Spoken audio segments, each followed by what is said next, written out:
উম,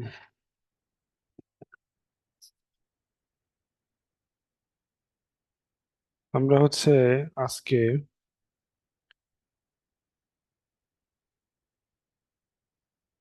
math দেখবো, math. ঠিক আছে।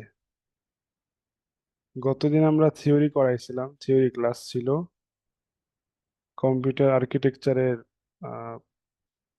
পরীক্ষা আসার মতো আমরা যেহেতু জবের পরীক্ষা দিচ্ছি বা কেউ অ্যাডমিশনের পরীক্ষা দিচ্ছেন, তো পরীক্ষা আসার মতো যত থিওরি আছে এগুলো আমরা আমাদের এই ক্লাসগুলোতে কভার করব। তো পরীক্ষা আসার মতো থিওরি প্লাস ম্যাথ, অথবা বললেন যে কনসেপচুয়াল কোনো প্রবলেম, এগুলো আমরা আলোচনা করব। তো আমি একটা সাইটের নাম বলি, মানে অনলাইনে অনেক সাইটই আছে, তবে এমসিকিউ এবং রিটেন বিভিন্ন জন বিভিন্ন প্যাটার্নে পরীক্ষা দেন। ঠিক আছে। আহ, কিছু পরীক্ষা হয় যে প্রিলি হয়, এরপরে রিটেন হয়। কিছু পরীক্ষা হলো শুধুমাত্র রিটেন হয়, কোনো প্রিলি হয় না, অথবা এমসিকিউ হয় না। আবার এমসিকিউ প্লাস রিটেন দুইটাই হয়। ঠিক আছে। তো যেগুলো ধরেন অনেক বুয়েট প্যাটার্নে এক্সাম যেগুলো হয়, এগুলো আপনারা জানেন যে এখানে মোস্ট অফ দ্য কেসেস আমরা দেখতে পাই যে থিওরি থাকে, বুয়েট প্যাটার্নে যেগুলো থিওরি সেগুলো থাকে। আর এমসিকিউতে আমরা সবকিছু নন ডিপার্টমেন্টালি দেখি, বাকি থিওরির ভিতরে 8টা বা 6টা প্রশ্ন থাকলে সেখানে ব্লাঙ্ক শূন্যস্থান পূরণ থাকে, অথবা 2-3টা এমসিকিউ দিয়ে দেয়, অনেক সময় দিয়ে দেয়, আমরা এটা দেখছি। তো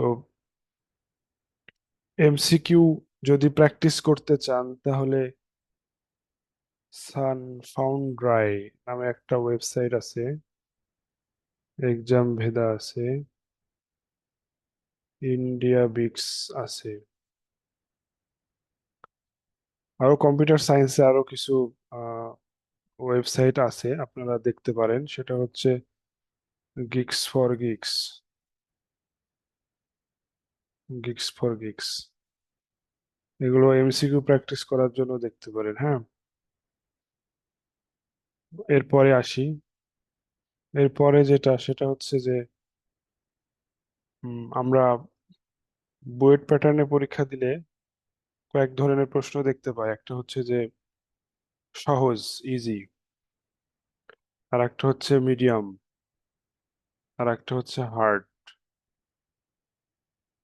তো ইজি মিডিয়ামের মধ্যেও কিছু জিনিস থাকে যেগুলো আমরা, যে যত বেশি প্র্যাকটিস করে বা যার কনসেপ্ট যত বেশি ভালো, ঠিক আছে, সে ওইটা তাড়াতাড়ি অ্যান্সার করতে পারে। আর হার্ডের ভিতরে এটা এক্সট্রা অর্ডিনারি লাগে আর কি। হ্যাঁ। তো এই হার্ড এক্সট্রা অর্ডিনারিতে বেশি প্রভাব পড়ে না। ইজি এবং মিডিয়াম প্রশ্নগুলা বেশিরভাগ পারলেই তার ভাইভাতে ডাক পাওয়ার চান্স বেশি থাকে। তো অনেকের মধ্যে যারা ইজি এবং মিডিয়াম প্রশ্ন পারে না, তারা প্রথমেই বাদ হয়ে যায়। এরপরে যখন মেরিট লিস্ট আসে তখন এই সব কিছু মিলেই কনসিডার করা হয়। বুয়েট পরীক্ষার জন্য আমি একটা ওয়েবসাইটকে বলবো যে এটার আপনারা প্রশ্নগুলো প্র্যাকটিস করতে পারেন। ইন্ডিয়ান একটা গেট এক্সাম হয়, গেট সিএস এক্সাম হয়, গেট, ওই এক্সামের নাম হচ্ছে গেট। তো ওইগুলোর বিভিন্ন প্রশ্নের জন্য GATE overflow dot in India নামে একটা ওয়েবসাইট আছে। এখানে গেটের 2024 থেকে শুরু করে বিলো যত ইয়ারের প্রশ্ন আছে, আপনারা সব প্রশ্ন সলভ করবেন না। আপনার আগে প্রথমে দেখবেন যে সাবজেক্ট ওয়াইজ, এটা কিন্তু শুধুমাত্র বুয়েট প্যাটার্নের ক্ষেত্রে বলতেছি। হ্যাঁ, কেউ যদি সলভ নাও করে, যেমন আমি সলভ করিনি, আমি চাকরি পাইছি, তো সলভটা যখন উম, আমি অ্যানালাইসিস করতাম কোনো প্রশ্ন কঠিন হলে সেটা ডাইরেক্ট গুগলে সার্চ দিলে পাওয়া যায় কিনা, তো আমার অ্যানালাইসিসে এটা ধরা পড়ছে যে গেট এই প্রশ্ন থেকেও বুয়েট প্রশ্ন করে। এর মানে বলবো না যে তাদের টার্গেট থাকে যে গেট ওভারফ্লো থেকে বা গেট সিএসসি, এটা হলো ইন্ডিয়ান একটা পাবলিক পরীক্ষা, হ্যাঁ। যেরকম ইউপিএসসি একটা পাবলিক পরীক্ষা, বাংলাদেশে যেরকম বিসিএস, তো গেট সিএস হলো একটা পাবলিক পরীক্ষা। এখানে প্রশ্নের স্ট্যান্ডার্ডটা খুবই ভালো হয় এবং কনসেপচুয়াল প্রশ্ন দেয়, বেসিক টু অ্যাডভান্স। এখানে কিছু থাকে যে আমরা যে এটা বলি যে অ্যানালাইটিক্যাল অ্যাবিলিটি, হ্যাঁ, সেখানে এই প্রশ্নগুলোও থাকে। আবার সিএস এর বিভিন্ন চ্যাপ্টারের প্রশ্নগুলোও থাকে। তো আমি পরামর্শ দেবো যেগুলো আপনার কাছে সহজ বোধগম্য মনে হয় বা মিডিয়াম মনে হয়, বেশি কঠিন এই প্রশ্নগুলো প্র্যাকটিস করার দরকার নাই। শুরুতে আপনি তো প্রথমে আপনার চ্যাপ্টারের বেসিক প্রশ্নগুলো অবশ্যই পড়বেন, বেসিক বিষয়গুলা। সাথে যদি মনে করেন যে আমি প্র্যাকটিস করব এবং পারতেছি কিনা এগুলো দেখবো রেগুলারলি বা মাঝে মধ্যে, তাহলে এই ওয়েবসাইটের বা গেট সিএস এর আপনার গিক্স ফর গিক্স ওয়েবসাইটে ওই প্রশ্নগুলো দেওয়া থাকে, অ্যান্সারও দেওয়া থাকে। তবে এখানে হচ্ছে এটা পপুলার, এটা ব্যাখ্যা সহ দেওয়া থাকে। তো এগুলো পড়তে পারেন, ঠিক আছে।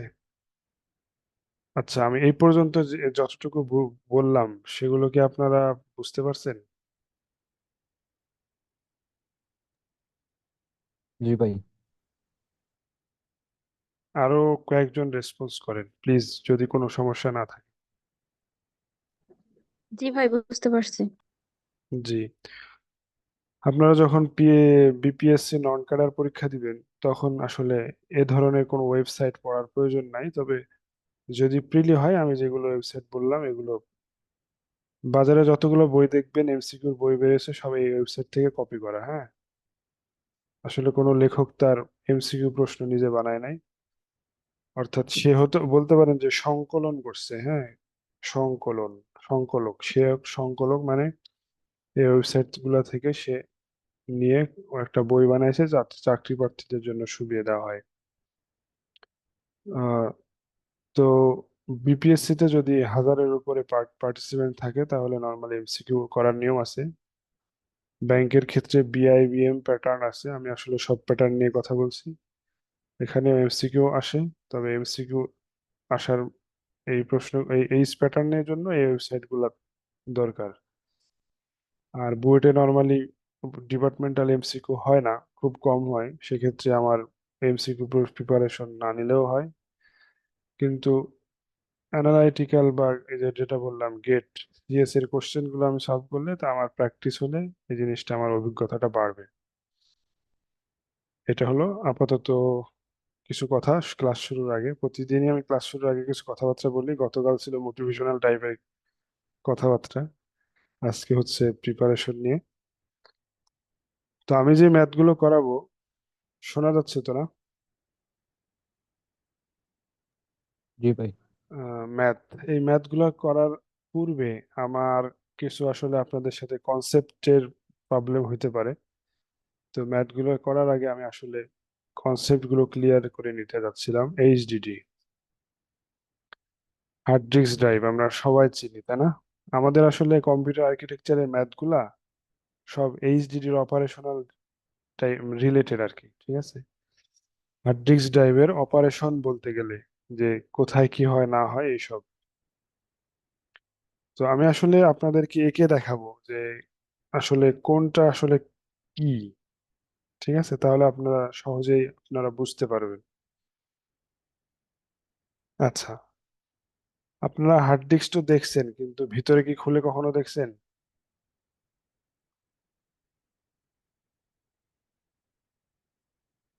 কেউ কখনো ভিতরের জিনিস দেখছেন? হার্ড ডিস্কের ভিতরে কি কি আছে?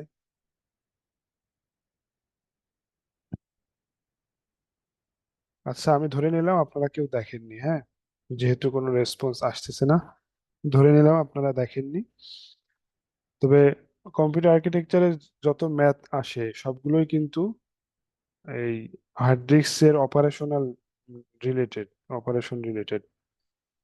তো হার্ড ডিস্কে আসলে কি কি থাকে আপনারা সহজেই, একটা নর্মালি যেটা প্রোডাক্ট আমরা দেখি, সেখানে কিন্তু সূক্ষ্ম সূক্ষ্ম অনেক বিষয় থাকে যেগুলো আমরা এখন একটু চিত্র আকারে বুঝতে পারবো। ঠিক আছে। হার্ড ডিস্কের একটা অংশ থাকে যে সার্কুলার টাইপের। তো আমি একটু এঁকে দেখে, আপনারা ম্যাথ বুঝতে হলে আপনার এই জিনিসগুলো খুবই ক্লিয়ারলি বুঝতে হবে। তাছাড়া এটা আসলে আয়ত্ত করা পসিবল না, প্রশ্ন দেখলেও আসলে অনেক বোঝা সম্ভব না। এটা হচ্ছে সার্কেল। ঠিক আছে। এগুলোকে বলা হয় প্লেট বা প্লটার। ঠিক আছে, এগুলোকে বলা হয় কি, প্লেট বা প্লটার। তো প্লটার হচ্ছে যে এরকম এরকম থাকে, এরকম। ধরে নেন এটা বৃত্তাকার। ঠিক আছে। প্লেট, বৃত্তাকার প্লেট।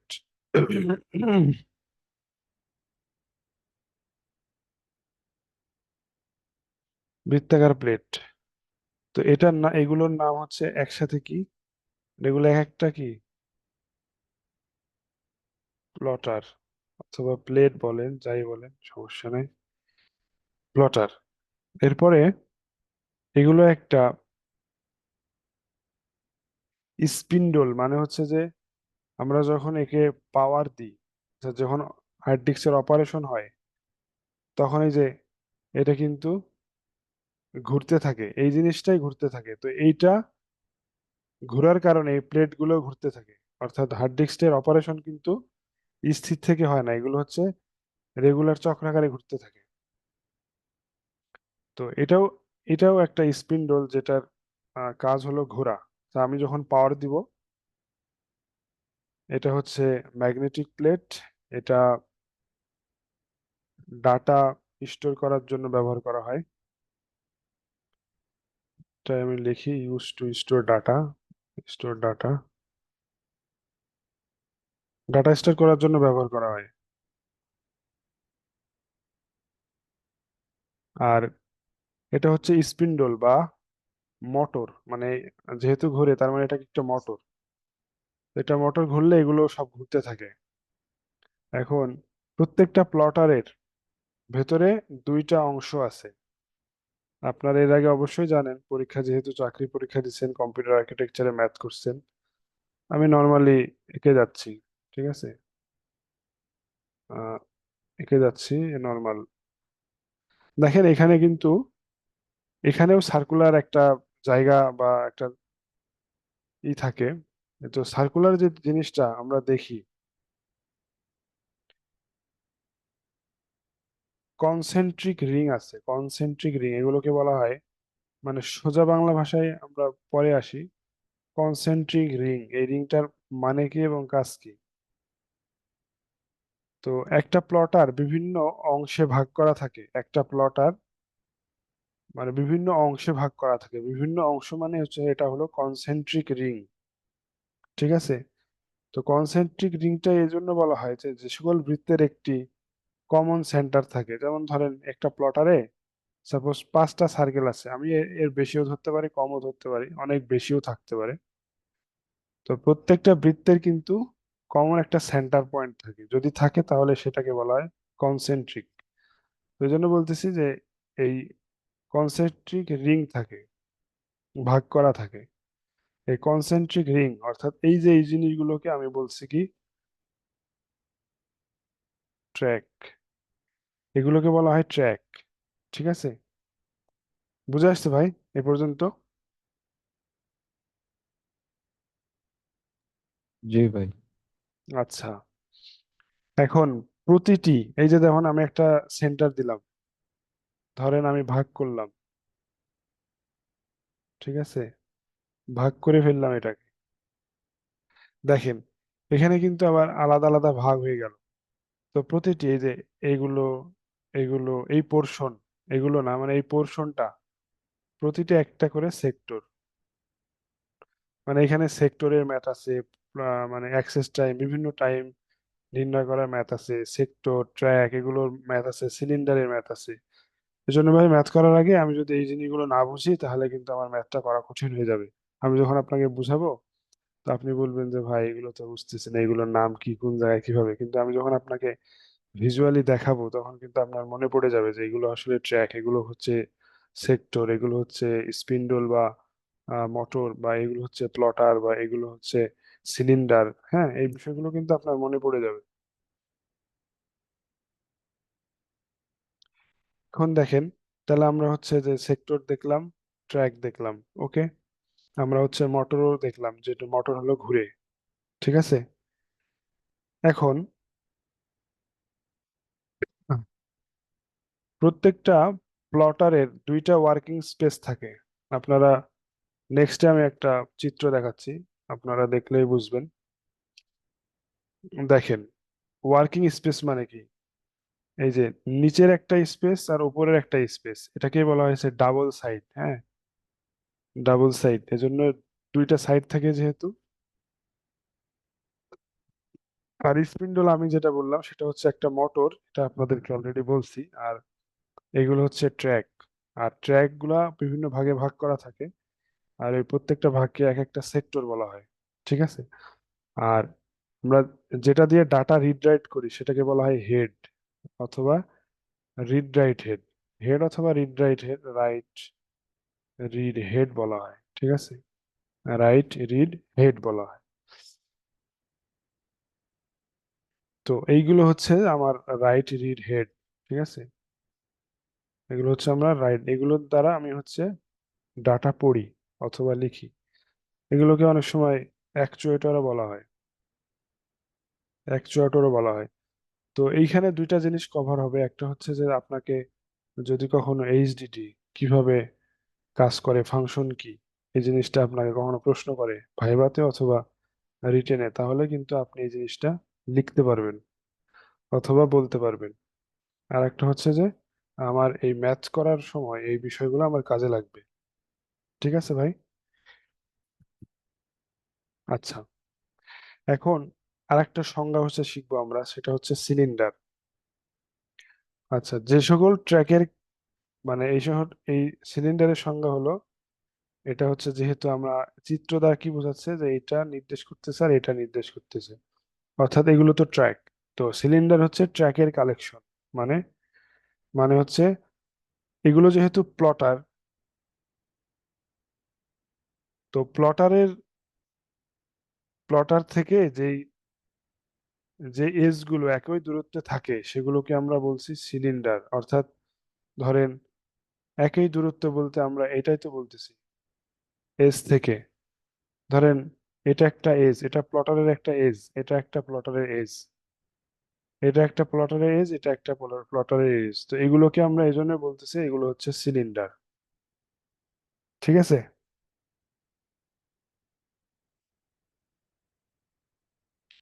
আর হেডের কথা তো আমি বললাম আগেই। এখন এই হেডটা কি করে, হেডের কাজ কি? যে আমি যখন পাওয়ার দিই তখন এই পুরা রিং, এই রিং গুলো কিন্তু এই যে যেহেতু মোটর আছে, এই মোটর গুলো ঘুরতে থাকে, ঘোরার কারণে আমার এই প্লেট গুলো ঘুরতে থাকে।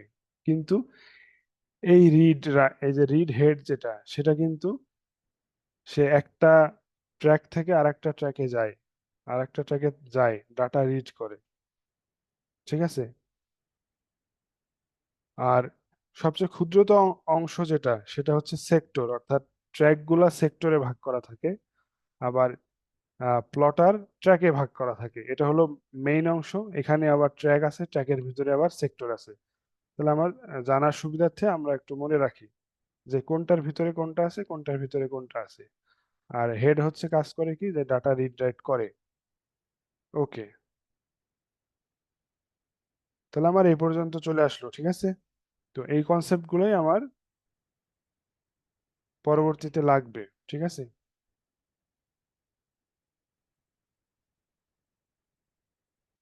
এরপরে আসি হলো,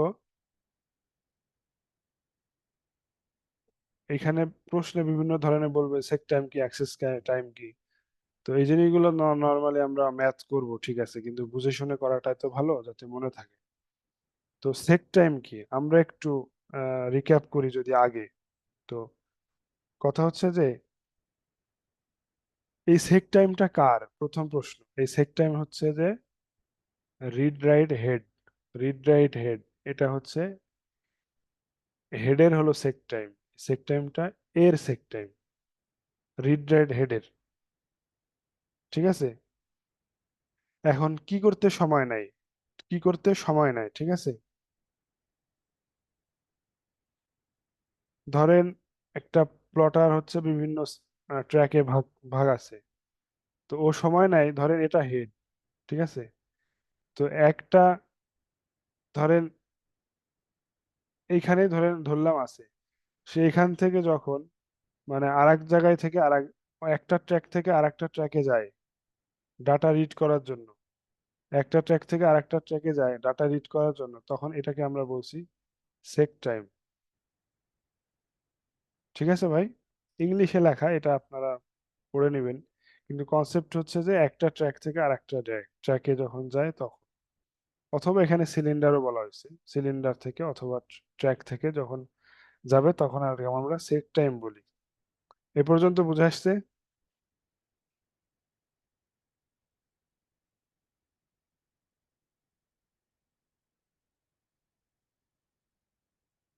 রেসপন্স করেন প্লিজ।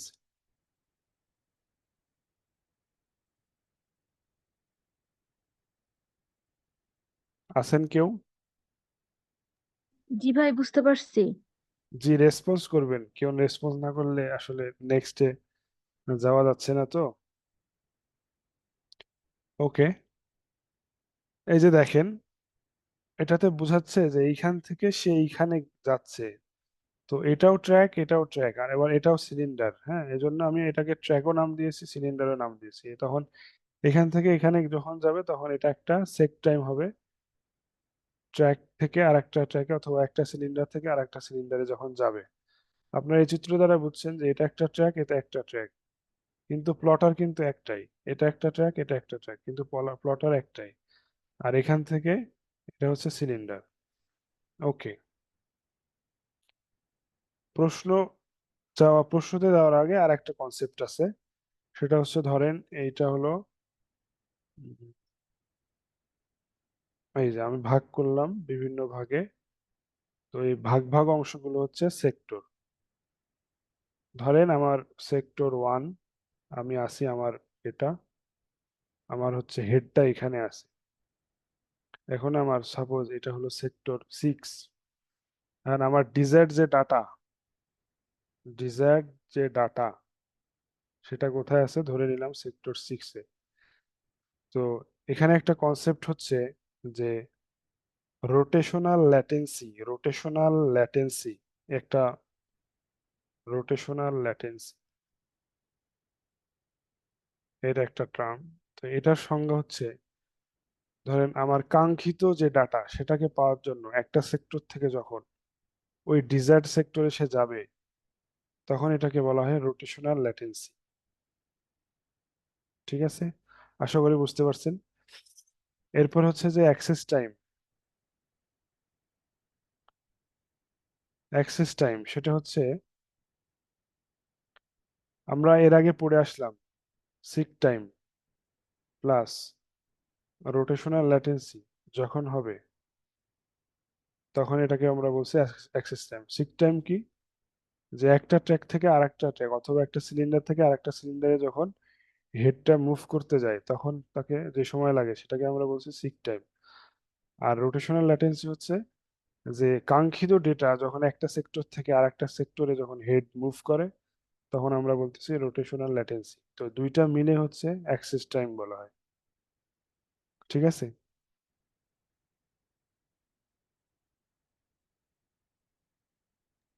তো জি ভাই। মোটামুটি এই কয়েকটা বিষয় জানলে আপাতত হচ্ছে।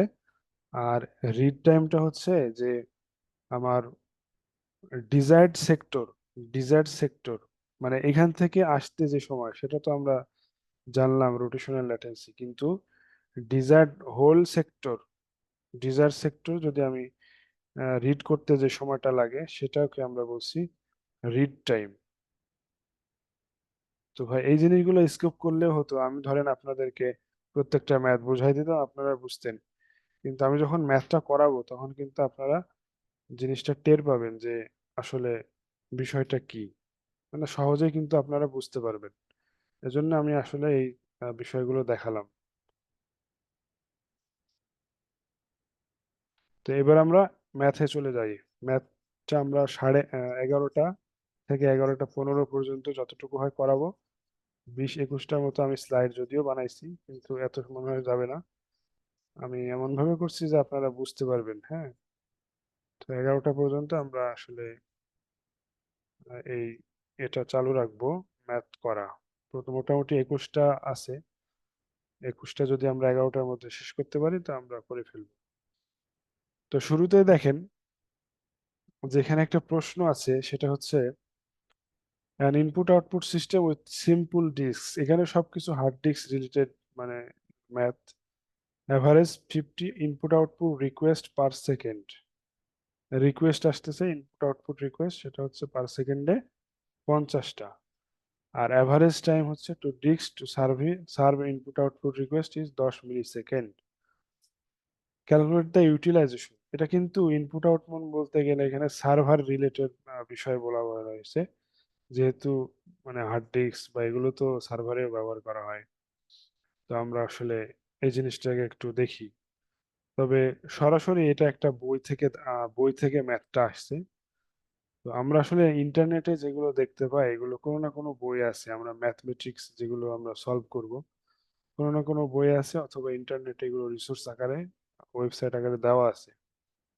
তো আমরা এটা যেহেতু ক্যালকুলেট দ্য ইউটিলাইজেশন, সরাসরি আমরা যদি বলি যে ইউটিলাইজেশনের কিন্তু একটা সূত্রও আছে। হ্যাঁ, ইউটিলাইজেশন কি, সার্ভার ইউটিলাইজেশন, তো এটার একটা সূত্র হচ্ছে যে বলতেছেন যে with simple disk get an average request, অর্থাৎ এটা কি রিকোয়েস্ট আসতেছে না। তো এই রিকোয়েস্টটাকে আমরা বলছি যে অ্যারাইভাল রেট, ঠিক আছে। এরপরে average time for a disk to serve, তাহলে এখানে হচ্ছে যে সার্ভারের যে টাইম, অ্যাভারেজ টাইম, এটাকে আমরা বলছি সার্ভারের অ্যাভারেজ টাইম, টাইম সার্ভার, এটা জাস্ট ব্র্যাকেটে লিখলে হবে। তো ডিস্ক সার্ভ ইনপুট আর request is 10 millisecond, calculate the utilization of এত। এটা হচ্ছে ইউটিলাইজেশন, এটা ইউটিলাইজেশন অথবা সার্ভার, যদি আপনি স্পেসিফিক বলেন সার্ভার ইউটিলাইজেশন। তো এখানে হচ্ছে অ্যারাইভাল রেটটা হচ্ছে কত, 50 ইনপুট আউটপুট রিকোয়েস্ট পার কিন্তু সেকেন্ড, তার মানে কি পার সেকেন্ড 50, আমি একক গুলো পরে দিই। 50 ইন্টু কত, এখানে কিন্তু পার সেকেন্ড যেহেতু, তাহলে আমার হলো 10 মিলি সেকেন্ড দেওয়া আছে। আমি যদি এখানে সেকেন্ডে কনভার্ট করি তো অবশ্যই এটা আসে, তাই না। এখানে পার সেকেন্ড তার মানে কি, এখানে কিন্তু আমার এটা দিতে হবে আর এখানে কিন্তু এটা দিতে হবে, তাহলে হচ্ছে আমার এই জিনিসটা মিলবে, কারণ এটা যেহেতু ইউটিলাইজেশন। তার মানে হচ্ছে যে 50-এর সাথে 0.01 গুণ করলে কত হয়,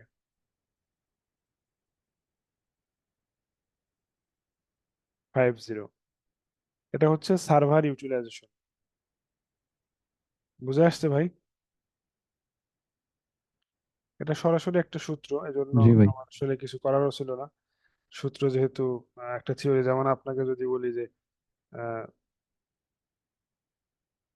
এ is equal to 2, B is equal to 3, এটার বর্গ করেন মানে A plus B whole square মানে কি, তা আপনার তো সূত্র জানা আছে, A square plus 2ab plus B square, তাই না। তো এই বিষয়টা হলো এরকম। আর পরের, এই যে এটা হলো আমি একটা স্ক্রিনশট নিছিলাম একটা বই থেকে যেহেতু সরাসরি তুলে দেওয়া আছে এই জন্য আমি এটা এভাবে রাখলাম। এরপরে একটা অঙ্ক আছে, এটা হলো আমরা যেটা বললাম যে আমরা প্রিভিয়াসে যেটা বুঝে আসলাম না ওইটা রিলেটেড। যেমন 100 RPM রোটেশন পার মিনিট সম্ভবত, ডিস্ক উইথ 8 হেডস, এই যে হেডের কথা আমরা কিন্তু বুঝাইছি। 480 সিলিন্ডার, এই সিলিন্ডারের কথাও কিন্তু আমি বুঝাই দিলাম। তার মানে কি, আপনি যখন এই ওয়ার্ড গুলো দেখবেন তখন কিন্তু আপনার কাছে অপরিচিত মনে হবে না। সিলিন্ডার, ঠিক আছে। এখানে ট্র্যাক আসে নাই, জাস্ট সেক্টর গুলোর নাম আসছে বা সেক্টরের কথা আসছে। যে আমাদের 100 RPM ডিস্ক আছে, 8টা হেড আছে, 480 সিলিন্ডার আছে, it is divide into 120 cylinder. 120টা সিলিন্ডার জোনে ভাগ করা আছে, with the cylinders in different zones containing 200, 240, 320 sectors. হ্যাঁ, ইচ সেক্টর কন্টিনিউস 4000 96 বাইটস। আচ্ছা, মনে রাখবেন সেক্টর গুলো 512 বাইট অথবা 4096 বাইটের হয়। ঠিক আছে। And a seek time between adjacent cylinders of 2 millisecond. ঠিক আছে। তো এখানে প্রশ্নটা কি? What is the disk capacity, what is the maximum transfer rate, এগুলোই। ডিস্ক ক্যাপাসিটি নির্ণয় করার ক্ষেত্রে আপনাকে কয়েকটা কাজ করতে হবে। এখানে কিছু জিনিস আহ, উম, মানে ক্লিয়ারলি আপনাকে ধরে নিতে হবে যে আসলে কয়টা আছে। ঠিক আছে। যেমন এখানে জোন কয়টা?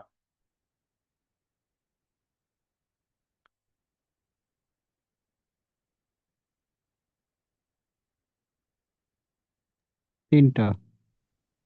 3টা জোন, তাই না? জি ঠিক আছে ভাই। তো, 3টা জোন। জি।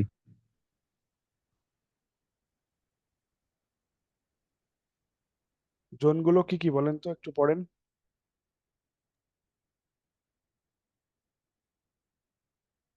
200, 240, 320 সেক্টর। 200, 240 আর 320। 320, তাই না? জি ভাই। হুম।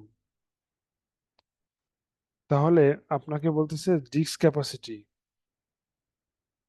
তাহলে ডিস্ক ক্যাপাসিটি যদি আপনি নির্ণয় করতে চান, তাহলে আপনাকে কি করতে হবে?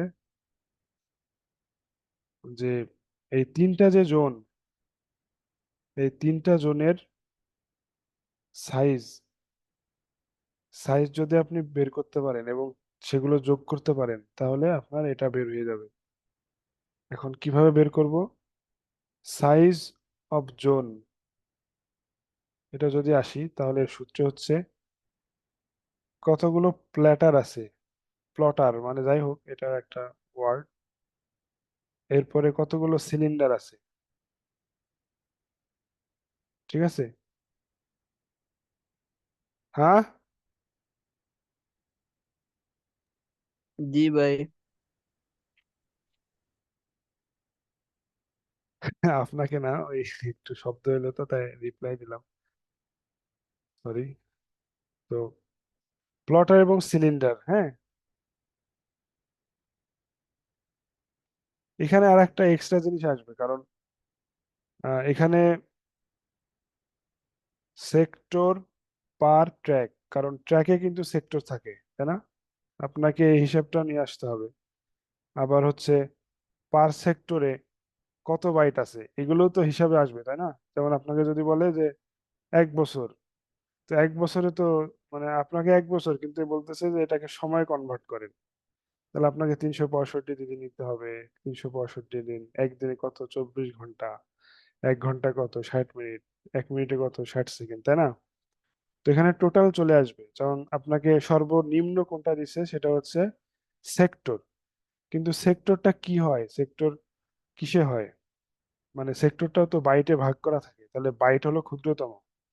এরপরে কি আসবে? যে পার ট্র্যাকে কত সেক্টর থাকে, এই জিনিসটাও গুণ করতে হবে, তাহলে সেক্টর। এরপরে আপনি সিলিন্ডার গুণ করবেন। এরপরে হচ্ছে সিলিন্ডার সাথে যদি আপনি প্লটার থাকে, তাহলে পুরা জোনের হলো সাইজটা পাবেন।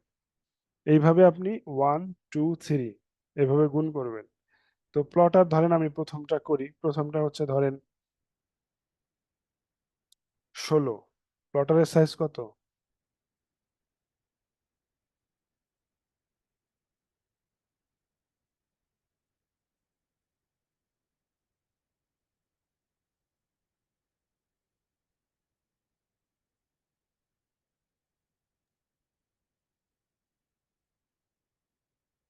প্লটারের সাইজ কত ভাই? কিভাবে হলো? ও আচ্ছা, ওই যে যাই হোক, মানে আপনি ছিলেন তো না ওই যখন আমি ইয়েটা বুঝাইলাম? ওয়েবসাইটে ওয়েবসাইটে যে লিঙ্কটা দিয়েছেন ওটা 2024 সালের লিঙ্ক দিয়েছেন, তো ওটাতে ঢুকা যেতেছিল না। আমি একটু আগে জয়েন করছি আর কি। 15 মিনিট লেট করে আর কি। আচ্ছা, সমস্যা নাই।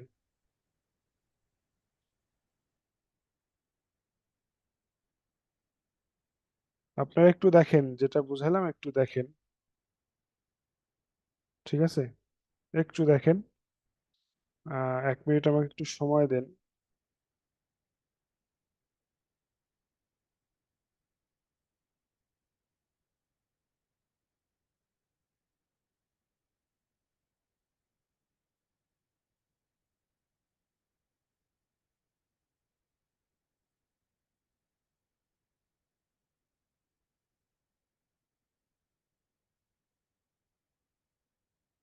আমি যেটা বুঝাইতে চাইলাম ওটা বুঝতে পারছেন যে কেন 16 হলো?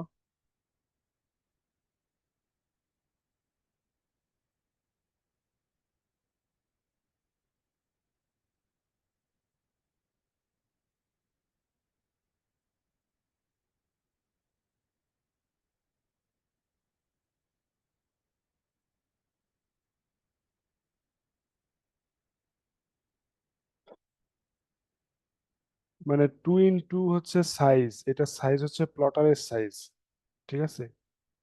প্লটারের সাইজ, ঠিক আছে ভাই? তো প্লটারের সাইজ হলো ডাবল, এই জন্য 2 থাকে। তো এখানে যে 16 হবে বিষয়টা এমন না, ঠিক আছে? আমি ওই যে অন্য অঙ্কের ম্যাথ দেখছি, তো এই জন্য বলে দিচ্ছিলাম আপনাকে সরাসরি।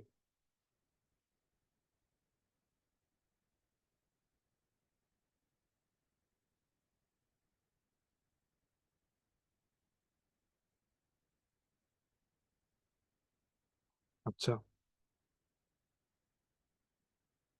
এখানে কয়টা আছে ভাই? জোন 3টা, তাই না? আমার সাথে সাথে বলেন, জোন কয়টা? 3টা। 3টা জোন আছে, আমি একটা একটা করে আগাই। সেটা হচ্ছে প্লটারের সাইজ এখানে কত দেওয়া আছে?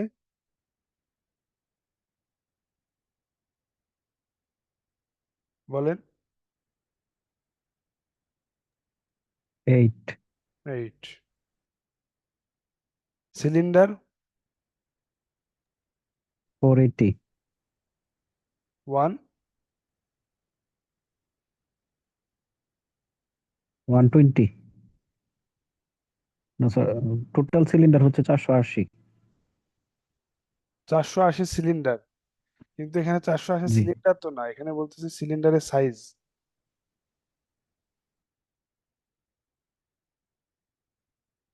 ঠিক আছে? 120 সিলিন্ডার জোনস, ঠিক আছে? জি ভাই। সিলিন্ডার্স কত? হ্যাঁ, সিলিন্ডার্স। এখানে আপনি বলতে পারেন যে নাম্বার অফ সিলিন্ডার 120। তাহলে 8টা আছে না? এবার দেখেন সেক্টর পার ট্র্যাক কত দিবেন?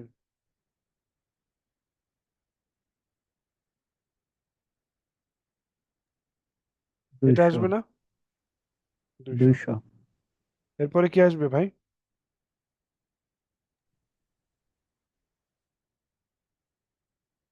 Bike by sector 4096। এখানে যা আসে তাই, আমরা এটা এখনই বললাম না, ঠিক আছে? আবার যখন জোন 2 করবেন তখন কি আসবে? প্রথম দুইটা কি কি থাকবে? কমন, তাই না? জি, পরেরটা এরপরে হবে কি দুইশো আসবে? চল্লিশ 240। দুইশো এরপরে চল্লিশ 4096, 4096। ঠিক আছে? 3 নাম্বার জোন কত আসবে? 8 ইন্টু 120 পরে ইন্টু হবে 320। 320 ইন্টু 4096। এই 3টা জোনের যোগফলটাই হচ্ছে ডিস্ক ক্যাপাসিটি, হ্যাঁ? বুঝে আসছে? জি ভাই। ওকে।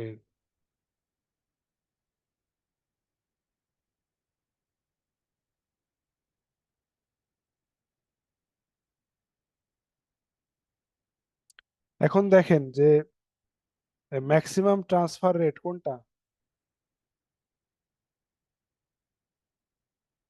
ম্যাক্সিমাম ট্রান্সফার রেটটা হবে এই যে আপনি যে 3টা জোন হিসাব করলেন না, এই 3টা জোনের রেজাল্ট কোনটা বেশি আসছে দেখেন তো। মানে ইনস্ট্যান্ট বোঝা যাবে না, কিন্তু আমি বলতেছি যে আপনারা যেটা বের করবেন, হ্যাঁ, আলাদা আলাদা জোনের যে ক্যালকুলেশন, এটার ভিতরে যেটা সবচেয়ে বেশি আসলো রেজাল্ট, ঠিক আছে? 320-এরটা বেশি আসবে সম্ভবত। হ্যাঁ, তো যেটা বেশি আসবে সেটাই হচ্ছে ম্যাক্সিমাম ট্রান্সফার রেট হবে। এটা হলো এই অঙ্কের সমাধান। তাহলে আমার এই অঙ্কটা বুঝতে পারছেন? আমরা তো আমি প্রথমবারে ডিস্ক আমি হচ্ছে ক্যাপাসিটি বের করলাম না। ফে মানে আমরা এখন কি বলে, আমি যখন আপনাদেরকে অ্যান্সারটা দিব তখন ফ্রেশ ইয়েটা দিব, মানে কিভাবে করছি না করছি এগুলো জাস্ট বোঝানোর জন্য একটু আহ, এখানে লেখা লাগলো একটু এই করে। তো ইব্রাহিম ভাই কি বলতেছিলেন? ডিস্ক ক্যাপাসিটি বের করলাম না প্রথমটার জি মধ্যে। দ্বিতীয় জি। দ্বিতীয় অঙ্কে দ্বিতীয় অঙ্ক তো ট্রান্সফার রেট, দুইটা একই জিনিস। না, একই জিনিস না।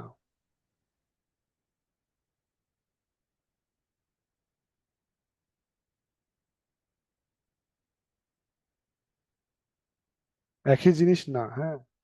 একই জিনিস না হচ্ছে যে এই যে নর্মালি হচ্ছে যে ট্রান্সফার রেটটা বেশি হয় মানে যেটা আপনার বাইরে থাকে, সবচেয়ে বাইরের যেটা সেক্টর সেটা দিয়ে। এজন্য আমরা 320 এখানে বলতেছি যে এখানে 320 দিলে এটা বেশি হবে, মানে নর্মালি হচ্ছে ক্যালকুলেশনে বেশি হবে।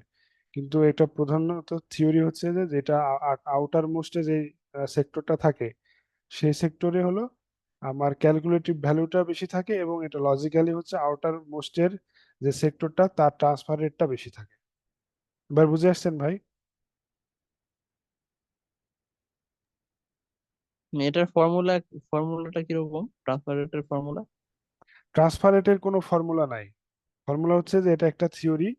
আপনি এটা একটা থিওরি বলা যায় যে আউটার মোস্টের ট্রান্সফার রেটটা বেশি, এবং আপনি যে জোন থ্রি দিলেন না, এই থ্রির ভিতরে তো 320 সেক্টরের কথা আছে। যেহেতু সবগুলোর ডাটা একই, শুধুমাত্র আপনার 32 এটা আলাদা ভ্যালু, তার মানে অন্যান্যদের চেয়ে অবশ্যই 32 গুণ দিলে আমার লাস্টের রেজাল্টটা অবশ্যই বড় হবে, তাই না?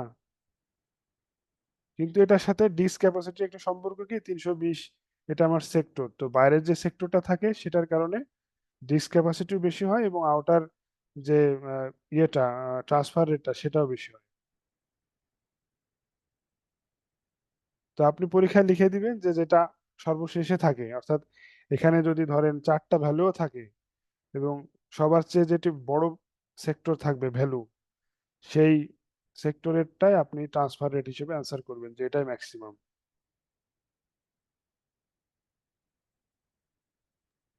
ও, এখানে পার সেকেন্ডে কোনো অ্যান্সার লেখা দিতে হবে না, মানে না এটা না কোনো না অঙ্ক না? না না, এটাও কোনো অঙ্ক না। ঠিক আছে ভাই? এখানে আপনাকে যখন ধরেন আপনাকে 16 বললো, 16 হেড, ঠিক আছে, 16 হেড বলে দিচ্ছে, এখানে ধরেন 120 আছে আপনার এখানে, একটা না, আপনার সাপোজ 200, 240, 320, আমি সাপোজ দিলাম হলো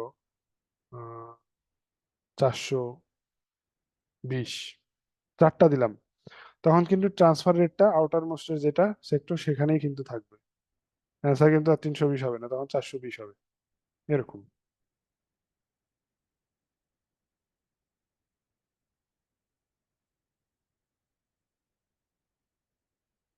এবার আসেন, এই অঙ্ক আপনারা করছেন না ভাই? করছেন না এই অঙ্ক?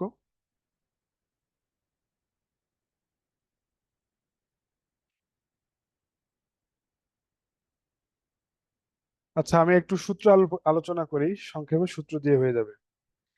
ইব্রাহিম ভাই রেসপন্স করেন তো, আপনার যেহেতু আপনি আমার রিসেন্ট পরিচিত লোক, ঠিক আছে, জি ভাই। রিসেন্টলি আপনার সাথে আমার পরিচয় হয়েছে, তো আপনি একটু রেসপন্স করেন যদি সমস্যা না থাকে। তো এখানে আমার হচ্ছে যে কম্পিউটার এ দেওয়া আছে এবং কম্পিউটার বি দেওয়া আছে। তো কম্পিউটার এর হচ্ছে ইনস্ট্রাকশন পিকো সেকেন্ডে সময় নেয় একটা ইনস্ট্রাকশন এক্সিকিউট হইতে, 250 পিকো সেকেন্ড। আর আরেকটা হচ্ছে অপারেশন ইনস্ট্রাকশনস, এটা হচ্ছে 2.0। আর এখানে time requirement for instruction 500 picosecond. আর অপারেশনস পার ইনস্ট্রাকশন হচ্ছে 1.2। এখানে কয়েকটা জিনিসের পরিচয় সহজে বলে দেওয়া ভালো।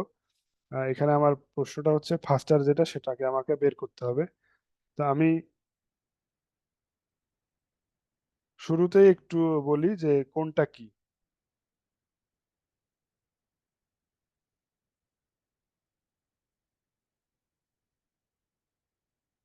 ইনস্ট্রাকশন কাউন্ট, ঠিক আছে। ইনস্ট্রাকশন কাউন্ট, এখানে তিনটা ওয়ার্ড আছে। Instruction count, cycles per instruction, cycle per instruction, আর একটা হচ্ছে cycle time. Cycle time, cycle time. এখন দেখেন কোনটা সাইকেল টাইম, কোনটা হচ্ছে ইনস্ট্রাকশন কাউন্ট, সেটা আমাকে বুঝতে হবে। সাইকেল পার ইনস্ট্রাকশন, দেখেন না, পার ইনস্ট্রাকশন স্পষ্ট দেওয়া আছে। অপারেশন এখানে, অপারেশন মানে এখানে কিন্তু সাইকেল পার ইনস্ট্রাকশন এটা উজ্জ্ব আছে, যদিও অপারেশন দিয়ে রিপ্লেস করা আছে। তো আমি এটাকে ধরবো, যেহেতু এটা স্পষ্ট আমি বুঝতেছি যে অপারেশনস পার ইনস্ট্রাকশন, তো এটাই আমার হলো। আমি যদি এখানে যেহেতু দুইটা ইয়ে আছে, কম্পিউটার আছে, তো আমি ভাবলাম যে এটা এ কাউন্টারের ক্ষেত্রে, এ কম্পিউটারের ক্ষেত্রে তাহলে সাইকেলস পার ইনস্ট্রাকশন হচ্ছে 1 সরি এখানে 2.0 এই কম্পিউটারের ক্ষেত্রে।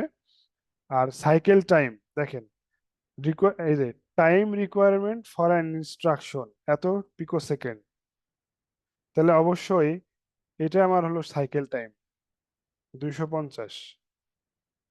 আর ইনস্ট্রাকশন কাউন্ট, এখানে কোনো অ্যান্সার নাই, মানে কোনো ডাটা নাই, যদি থাকে ভালো, না থাকলে আমরা এক্স ধরে নিব।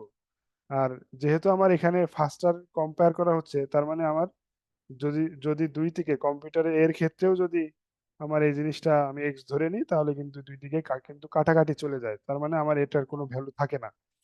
তো ইনস্ট্রাকশন বি এর ক্ষেত্রেও ইনস্ট্রাকশন কাউন্ট আমার বি এর ক্ষেত্রেও কিন্তু এটা এক্স ধরবো। সাইকেল পার ইনস্ট্রাকশন আমি একটা সংক্ষেপে লিখি, সেটা হচ্ছে 1.2। আর সাইকেল টাইম এর ক্ষেত্রে সাইকেল টাইম হচ্ছে কত আছে, 500, 500 পিকো সেকেন্ড আছে। এখন আমার হচ্ছে ম্যাথ করতে হবে যে এটার কে কার থেকে বেশি ফাস্টার। তো একটা সূত্র হচ্ছে যে আমাকে প্রথমে হচ্ছে যে এক্সিকিউশন টাইম টোটালটা বের করতে হবে। এক্সিকিউশন টাইম বলতে আমার এই তিনটার গুণফল, অর্থাৎ ইনস্ট্রাকশন, সরি ইনস্ট্রাকশন কাউন্ট গুণ সিপিআই গুণ সিটি, ঠিক আছে। তাহলে আমার যদি আমি বলি যে এর ক্ষেত্রে ইটি কি হবে, তাহলে আমার এক্স ইন্টু 2 ইন্টু 250। আর ইটি তাহলে বি কি হবে, এক্স ইন্টু 1.2 ইন্টু 500, তাই না ভাই? এটাই হবে। এখন পারফরমেন্সের সূত্র কি, পারফরমেন্স, পারফরমেন্স যদি আমি এ চিন্তা করি, তাহলে সূত্র হচ্ছে 1/ইটি এ। আর যদি আমি পারফরমেন্স বি চিন্তা করি, তাহলে 1/ইটি বি। এখন পারফরমেন্স এ 1/ইটি এ কত আছে, 1/250 গুণ করলে হচ্ছে 500। 500, 500x। আর এটা হচ্ছে 600x, তাই না ভাই? তো আমি যদি বলবো, এখন যেহেতু প্রশ্ন আসে যে ফাস্টার কোনটা, কার ফাস্টার কত পরিমাণে, আমি ধরলাম এন গুণ ফাস্টার। তো এন গুণ ফাস্টার যদি আমি ভাবি এবং একটা আর একটার সাথে কম্পেয়ার করি, suppose performance A by performance B, এটাকে আমি ভাগ দিলাম, তাহলে কি হওয়ার কথা, পারফরমেন্স মানে ইটি যেটা ছিল সেটা উপরে চলে যাওয়ার কথা না, বুঝছেন কিনা? যেহেতু 1/,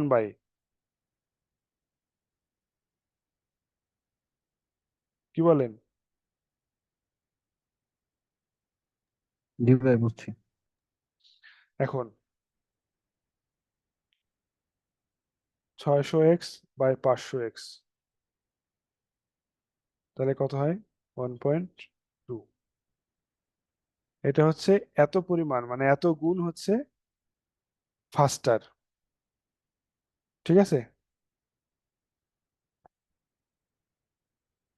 এত গুণ ফাস্টার কে কার চেয়ে, আমার একটু কিন্তু সহজেই বোঝা যাচ্ছে কে কার চেয়ে কত গুণ ফাস্টার, বলেন তো।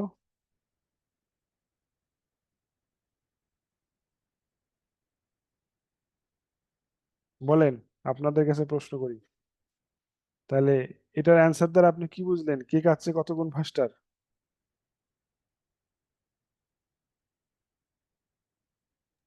বি এর তুলনায় এন গুণ ফাস্টার আর কি। এন কত? 1.2। 1.2।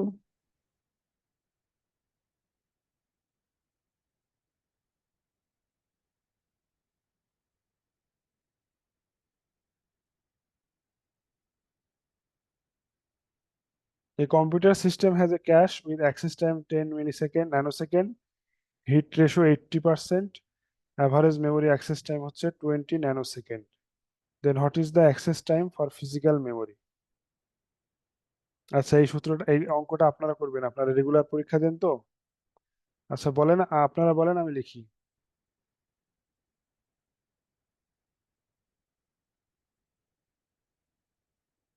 এটা সূত্র কি? সূত্র পারলে কম্পিউটার আর্কিটেকচারে 5টা মার্ক বোনাস দেবো পরীক্ষায়।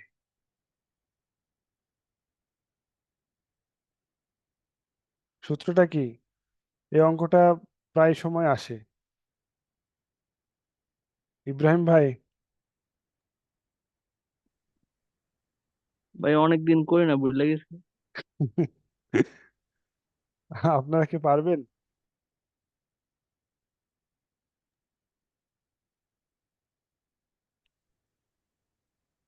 আচ্ছা, এখানে কিন্তু একটু আলাদাভাবে আছে ফিজিক্যাল মেমোরি, হ্যাঁ।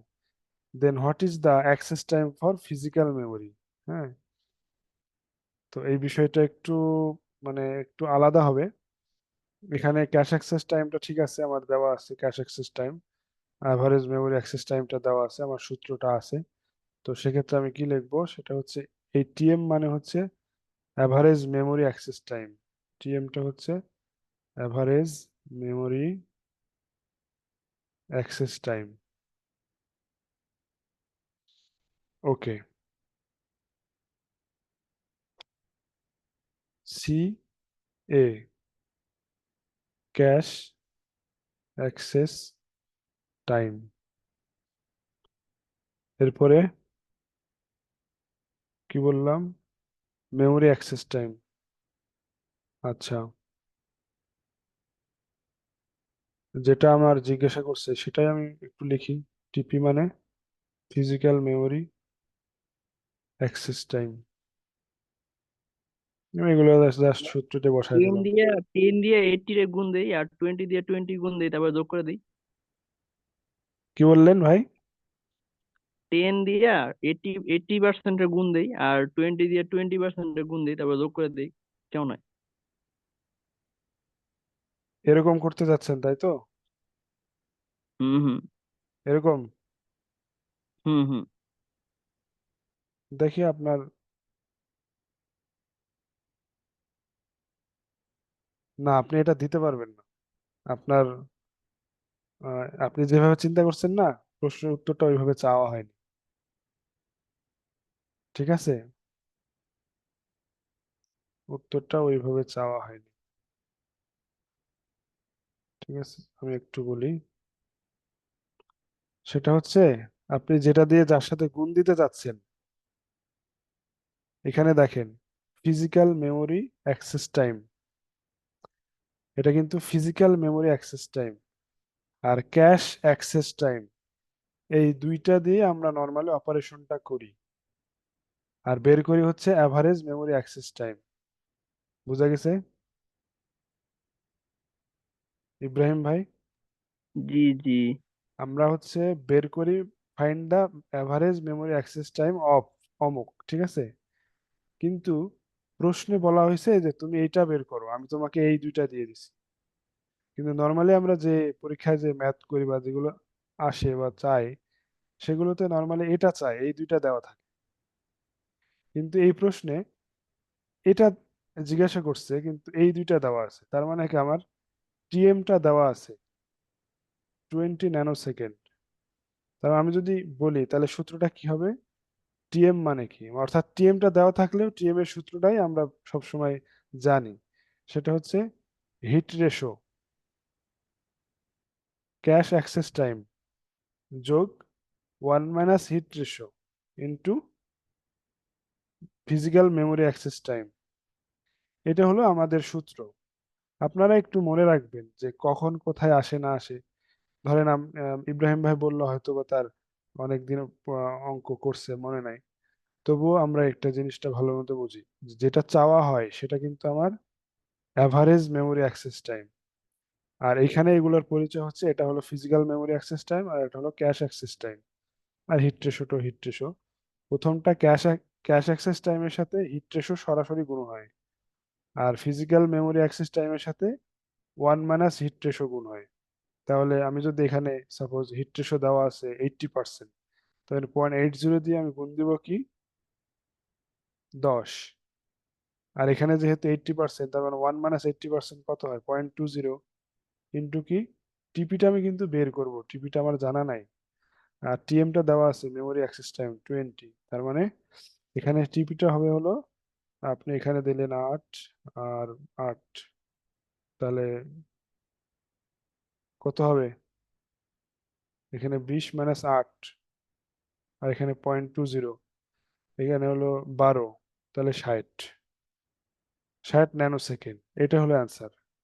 ইব্রাহিম ভাই ক্লিয়ার?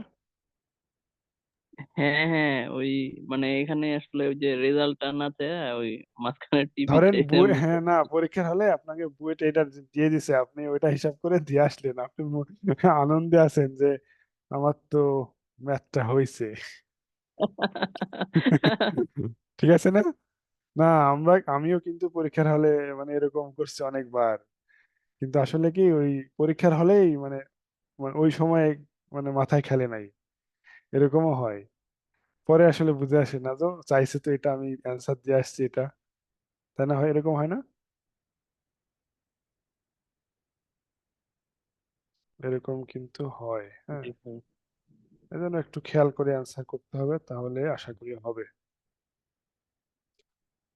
এরপরে আমরা উম, দেখেন, আমরা এর আগে অলরেডি ক্লিয়ার করে আসছি সেক্টর কি, ডিস্ক কি, হ্যাঁ, এগুলো ক্লিয়ার করে আসছি। তবে এই এই এখানে আরো বেশি ক্লিয়ার হওয়া উচিত। এখানে 5 ডাবল, এই 5 ডাবল মানে কি বলেন তো? 5 ডাবল মানে কি? 5টা প্লটার। আচ্ছা, আপনারটা লিখলাম। এরপরে 5 ডাবল এর মানে কি? আচ্ছা, এটা বাদ দিন না, এইটুকু বলেন। এটা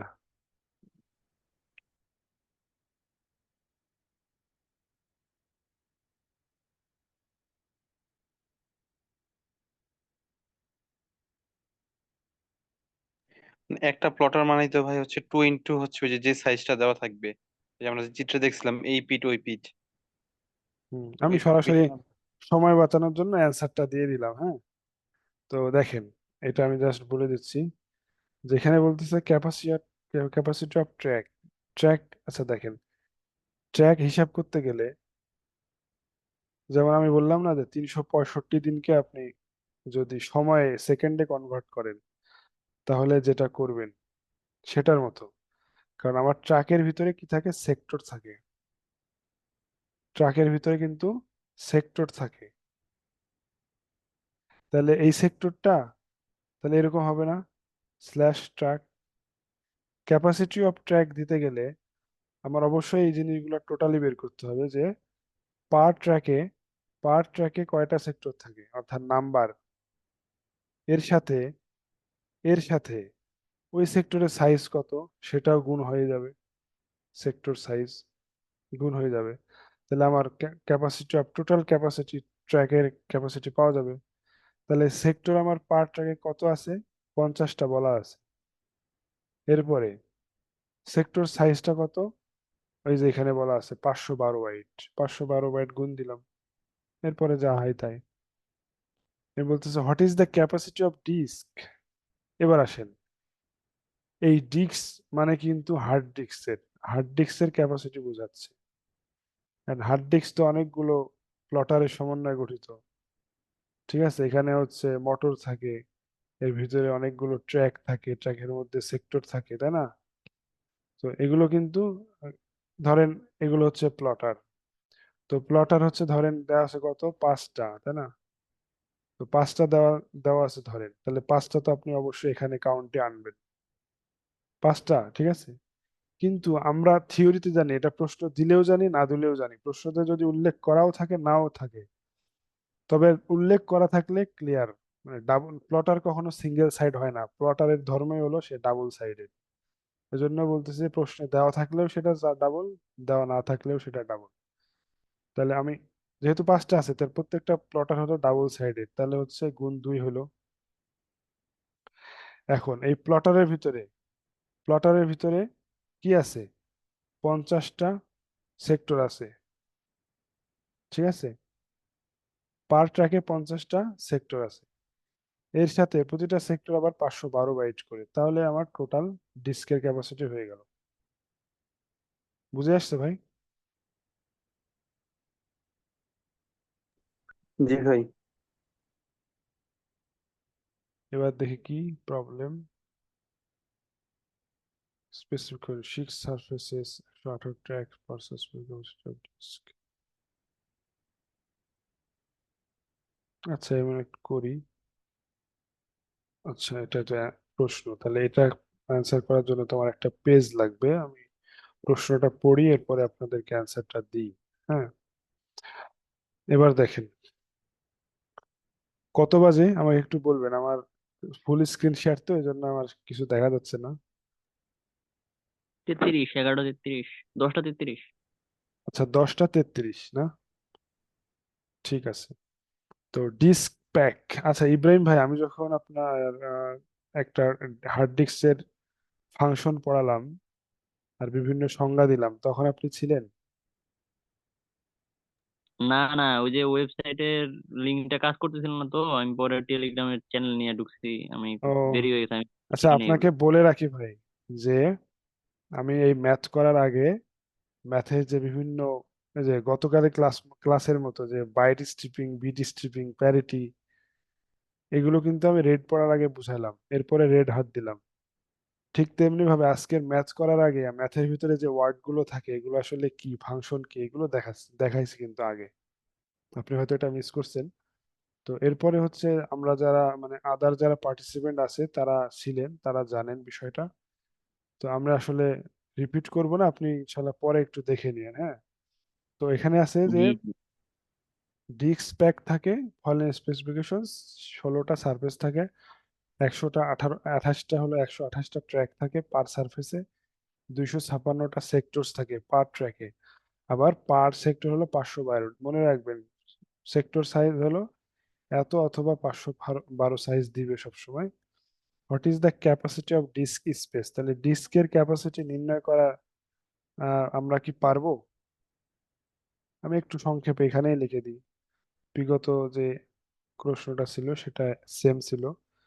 ধরেন 16টা সারফেস, তার ভিতরে ট্র্যাক কটা আছে, 18টা ট্র্যাক আছে, এরপরে 256টা হচ্ছে সেক্টর আছে, তার আন্ডারে আবার কত বাইট আছে, 512 বাইটের। তাহলে টোটাল গুণ করলে যেটা হয় সেটাই হচ্ছে আপনার ক্যাপাসিটি, ঠিক আছে। আর এটাকে আপনি বিটে রাখবেন না বাইটে রাখবেন না গিগাবাইটে রাখবেন না মেগাবাইটে রাখবেন সেটা হচ্ছে আপনার ব্যাপার, কিন্তু আপনি যেভাবে আনসার করেন ওইভাবে আনসারটা কারেক্টেড, কিন্তু টোটাল হচ্ছে যে 16টা, এরপরে তার ভিতরে 128টা থাকে, তার ভিতরে 256টা থাকে, এবং 256 আলাদা আলাদা যে ক্যাপাসিটি সেটা হচ্ছে 512। এই জন্য আপনি গুণ করলে এটা ডিস ক্যাপাসিটি পেয়ে যাবেন। এরপরে আসেন, সেটা হচ্ছে if the format overhead is 32 bytes per sector, what is the formatted disk space. Format overhead,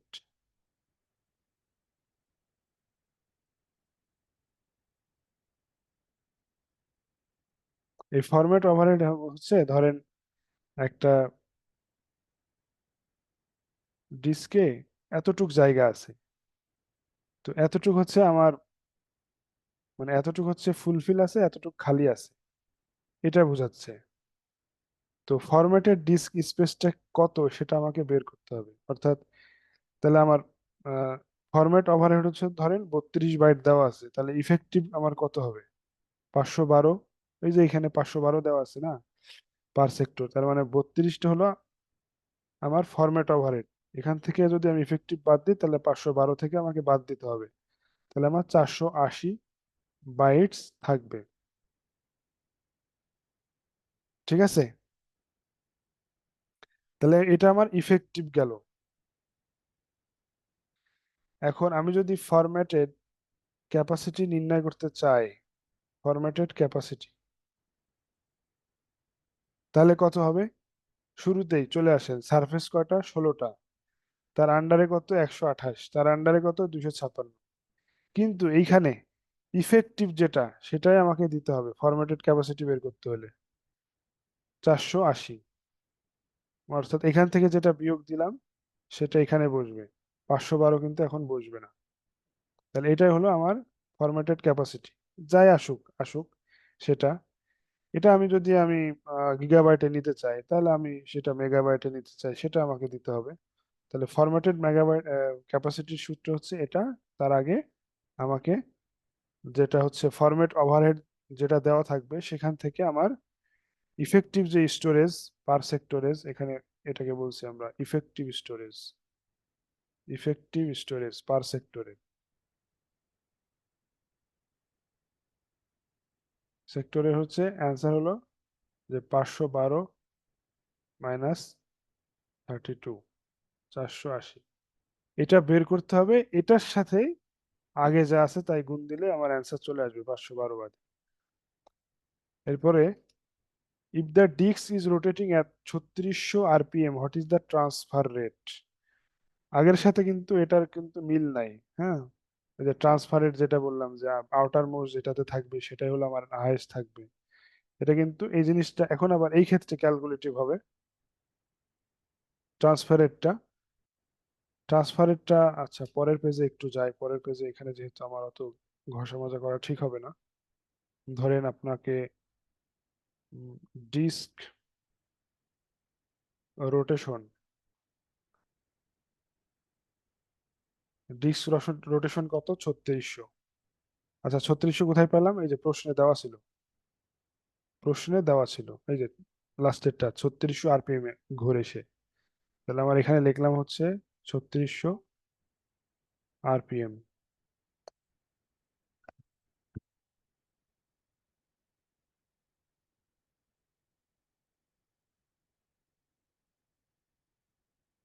এবার আচ্ছা 3600 আরপিএম এ সে ঘুরে পার মিনিট কিন্তু,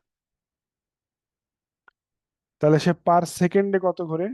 তাহলে আমার 60 দিয়ে ভাগ করা লাগবে, 60, তখন কিটা সেটা আরপিএস এ চলে যাবে। ঠিক আছে, বুঝা গেল? এখানে মিনিটে দেওয়া আছে, আমি যদি এটাকে সেকেন্ডে করতে চাই আরপিএস করব, আর এটাকে বলা হয় ডাটা রিভলিউশন, ডাটা রিভলিউশন। হ্যাঁ, পার সেকেন্ডে ডাটা রিভলিউশন হয়। এখন ডাট, সেকেন্ডে নিলে গুণ করতে হয় না? হ্যাঁ, মিনিট থেকে সেকেন্ডে যাচ্ছি। না এই ক্ষেত্রে ওই ওই সিস্টেম না যে আপনি দিনকে মিনিটে কনভার্ট করবেন, এটা হচ্ছে সবসময় ভাগ হবে, এটা হচ্ছে রিভলিউশন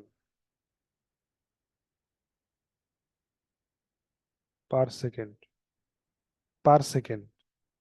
আমি আসলে সরি, প্রথমে এই জিনিসটা বলতে ভুলে গেছি, যখন আপনি পার সেকেন্ডে রিভলিউশন চিন্তা করবেন তখন কিন্তু 3600-কে 60 দ্বারা ভাগ করাই লাগবে, 60 আরপিএস। এরপর হচ্ছে ডাটা রিভলিউশন, ডাটা রিভলিউশন, এটা সূত্র হচ্ছে ডাটা রিভলিউশন মানে হচ্ছে যে সেক্টরে যত ট্র্যাক থাকে, সেক্টরস পার ট্র্যাক ইনটু বাইটস, অর্থাৎ ক্ষুদ্র ক্ষুদ্র অংশে ভাগ করা, যে পার ট্র্যাকে কত সেক্টর থাকে, কত সেক্টরের বাইট কত, মানে কত তার স্পেস আছে সেটা। তাহলে আমার এখানে দেওয়া ছিল যে 256, আর সেক্টরের ক্যাপাসিটি ছিল 512। এই দুটা যোগ করলে ক্যালকুলেটর, ক্যালকুলেটর 131 এত একক দশক শতক হাজার লক্ষ এত বাইটস আসে অ্যান্সার। এখন ট্রান্সফার রেট, ভাই এগুলো হচ্ছে কিন্তু কিছু সূত্রের বিষয়, আপনারা বিরক্ত হয়েন না, সূত্রের বিষয় এগুলো। ট্রান্সফার রেট, এটা সূত্র হচ্ছে মানে এই দুইটা রিভলিউশন পার সেকেন্ড, আর ডাটা রিভলিউশন, এই দুটা গুণ করলে যা হয় সেটাই হলো আপনার transfer rate, Reeve per second হইলে যেটা হয়, অর্থাৎ রিভ পার সেকেন্ড হলো 60 পাইছি, আর আরপিএম হলো, আর ডাটা রিভলিউশন হচ্ছে 13,07, এটা গুণ করলে যেটা হয় পার সেকেন্ডে। ঠিক আছে, এখন এটাকে আপনি গিগাবাইট মেগাবাইট যেটাই কনভার্ট করেন সেটা হচ্ছে ট্রান্সফার রেট।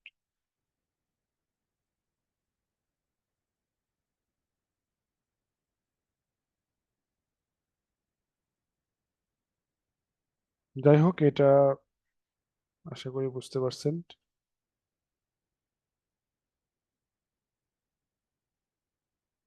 আমি আসলে কোথায় লিখছি একটু আলাদা হবে এগুলা।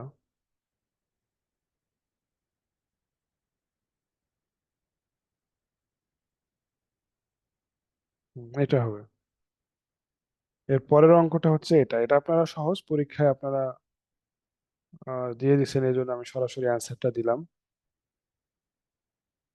অ্যান্সার হলো এটা যে এখানে হচ্ছে হিট রেটটা দেওয়া আছে 90%, data from cash 1 cycle, time to access data from memory 10 cycle, average access time.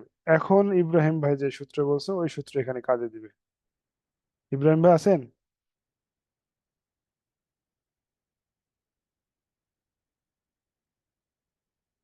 নাই মনে হয়। তো হিট রেটটা হচ্ছে 90, অর্থাৎ আমরা যেটা দেখবো সেটা হচ্ছে H into TCA plus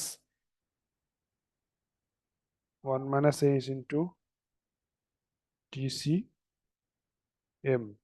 main memory বা এরকম। তো হিট রেশিও ছিল 90%, 0.90, অ্যাক্সেস টাইম ছিল 1, তাহলে 90 থেকে 1 বাড়ে 0.1 হয়, আর সেই সাথে মেমোরি অ্যাক্সেস টাইম হলো 10, তাহলে টোটাল হচ্ছে 1.9 সাইকেল। এটা হয়, হ্যাঁ, বুঝতে পারছেন আপনারা? জি ভাই। Okay. এটা ডেস্কোতে আসছিল একই, আপনারা যদি ওইরকম এই যে 32 GHz আসে, আগের একটা অঙ্ক করালাম সেম টাইপেরই ছিল, 32 3.2 GHz, আর এখানে 2.4 GHz প্রসেসিং স্পিড, 1.2 এটা হলো ক্লক স্পিড, রান ফাস্টার আর হোম আস ফাস্টার। আপনারা প্রথমে হচ্ছে যে প্রসেসিং স্পিডটা এইভাবে বের করবেন যে 3.2, এখন গিগা যেহেতু এই জন্য আপনারা 9 লাগাবেন, 10⁹ এখানে 3.10⁹ আর ক্লক স্পিডটা ভাগ করতে হবে, তাহলে আপনি একটা পাবেন। এরপরে বি কম্পিউটার থেকেও আপনার ক্লক স্পিডটা যেমন হচ্ছে 2.4 ইন্টু 10⁹ ভাগ হচ্ছে 1.2, যা পাবেন সেটা একটা পাইলেন। এখন যেটা হচ্ছে কম সেটা হলো ফাস্টার, এটা হইলেই হবে। ভাই এটা ডেস্কোতে আসছে, আপনারা এই প্রশ্নটা কখনো পড়ছেন? আমি পড়ছি ভাই, মানে বইয়ে পড়ছি। হ্যাঁ হ্যাঁ। তো বি এর প্রসেসিং স্পিড আপনি এভাবে বের করলেন 2 ইন্টু, না এটা তো এরকম হবে না, এখানে দেওয়া আছে হলো 2.4 ইন্টু 10⁹ আর আপনি যখন এটাকে বের করবেন এক্সিকিউশনে, তখন আপনাকে 1.2 দ্বারা ভাগ করতে হবে যা আসে। যেমন এখানে কত আসতে পারে, 2 ইন্টু না, ও সরি, এটা ঠিক জি আছে, এটা সরাসরি রেজাল্ট আসছে, আমি তো আবার জি ভেঙে ভাই, হ্যাঁ, ভেঙে বলতেছি। 2 × 10⁹। তো যেটা কম আসে সেটা হলো মানে যেটা বেশি আসে, সরি, যেটা বেশি আসে সেটা হলো ফাস্টার। যেমন 2 × 10⁹ এটা বেশি, এজন্য এটা ফাস্টার।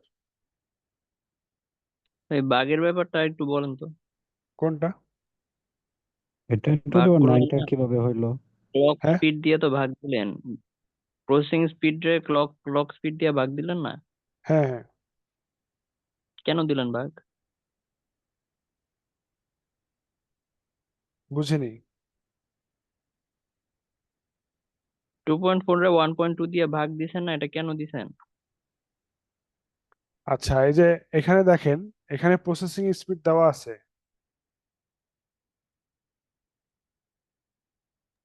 হুম। এরপরে হচ্ছে এটার ক্লক স্পিড হচ্ছে এত,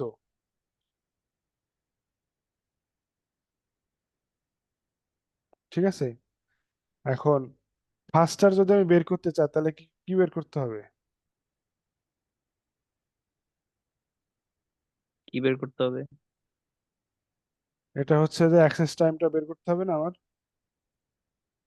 অথবা execution time. Execution time execution টাইমটা বের করার জন্য আমাকে এটার থেকে এটা দিয়ে এটা ভাগ করতে হবে।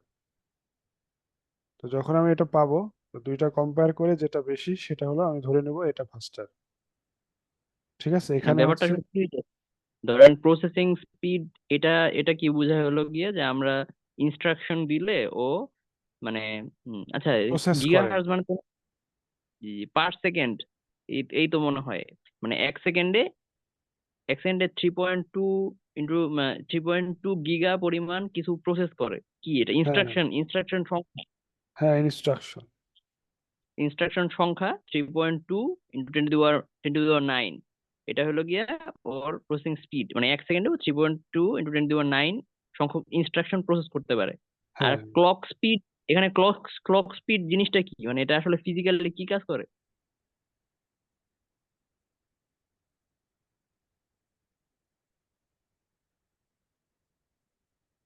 ওই আপনার হচ্ছে ইনস্ট্রাকশন পার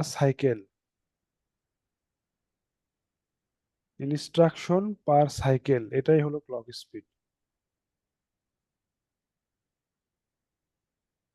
ঠিক আছে। সাইকেল, হ্যাঁ সাইকেল হ্যাঁ হ্যাঁ। মানে কি দাঁড়াইলো তাহলে? ইনস্ট্রাকশন পার সাইকেল দিয়ে কি বোঝায় তাহলে? মানে ইনস্ট্রাকশন এক, পার সাইকেল এটা হচ্ছে ক্লক স্পিড। এখানে ক্লক স্পিডটা ক্লিয়ারলি বলা নাই, মানে ক্লক স্পিডটা সরাসরি এভাবে ডিনোট করা আছে, কিন্তু এটা হচ্ছে ইনস্ট্রাকশন পার সাইকেল। মানে এক সাইকেলে কতটা ইনস্ট্রাকশন মানে ইয়া হবে, মানে এক্সিকিউশন হয়। এক্সিকিউশন হবে? হুম। মানে এক সাইকেল, এখানে সাইকেলটা কিসের সাইকেল? ওই যে ইয়া যে ঘুরে, মানে হ্যাঁ হ্যাঁ, প্রসেস ওই যে সেটা হচ্ছে আপনার কি ঘুরে বলেন তো? হার্ড ডিস্ক ঘুরে। হ্যাঁ হ্যাঁ, এই হার্ড ডিস্ক বলতে এটা প্ল্যাটার বোঝাচ্ছে। প্ল্যাটারই তো ঘুরে মেইনলি।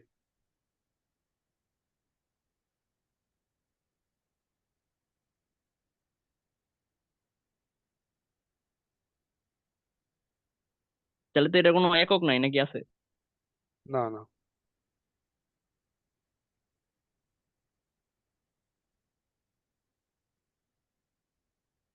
তাহলে এক্সিকিউশন টাইমের একক কি তাহলে পার সেকেন্ডে আসে এখানে? না না, পার সেকেন্ডে মনে হয় আসে না। পার সেকেন্ড, হ্যাঁ হ্যাঁ, পার সেকেন্ডেই আসে। এক্সিকিউশন টাইমের একক তো সেকেন্ডে আসার কথা না? হ্যাঁ টাইমে তো খুব সেকেন্ডে আসবে। এখন তো পার সেকেন্ডে আসতেছে না, হুম হুম। মানে সেকেন্ড ইনভার্স ওয়ানে আসতেছে, কিন্তু সেকেন্ডে আসার কথা না?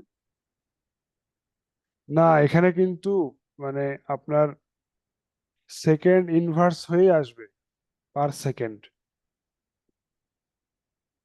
Access time second inverse one হবে? এখানে হচ্ছে ইনস্ট্রাকশন পার সাইকেল না, আপনি দেখেন। আচ্ছা, আমি একটু হিসাব করে বলি তাহলে আমার বলাটা ঠিক হবে। তো এখানে হচ্ছে 2 ইনস্ট্রাকশন পার সাইকেল, মানে ধরেন আপনি হচ্ছে যে এখানে ক্লক স্পিড সরাসরি দেওয়া আছে, আর এখানে হচ্ছে সাইকেল পার সেকেন্ড দেওয়া আছে। ঠিক আছে? তো এখানে আমি কি এরকম লিখতে পারবো ক্লক স্পিড? এটা তো লিখতে পারবো না। জি জি ঠিক আছে? জি জি তো এখানে হচ্ছে আমার ইনস্ট্রাকশন পার সাইকেল লিখতে হবে। ইনস্ট্রাকশন পার সাইকেল। তো সাইকেল সাইকেল যখন কাটা যাবে তখন কিন্তু পার সেকেন্ড হিসেবে থাকবে এটা। পার সেকেন্ডে প্রসেসিং স্পিডটা কত? ঠিক আছে, যখন আমি দুইটা দুইটা একটা আর একটাকে ভাগ দিব তখন আবার সেকেন্ডও চলে যাবে, তখন আবার এটার স্পিডের যে প্রপোর্শন অনুপাত সেটা আমার চলে আসবে। ঠিক আছে, তখন আমার হচ্ছে যে কে কত গুণ কাজ চেয়ে বেশি ফাস্ট হয় সেটা আমার এটা বোঝা যাবে।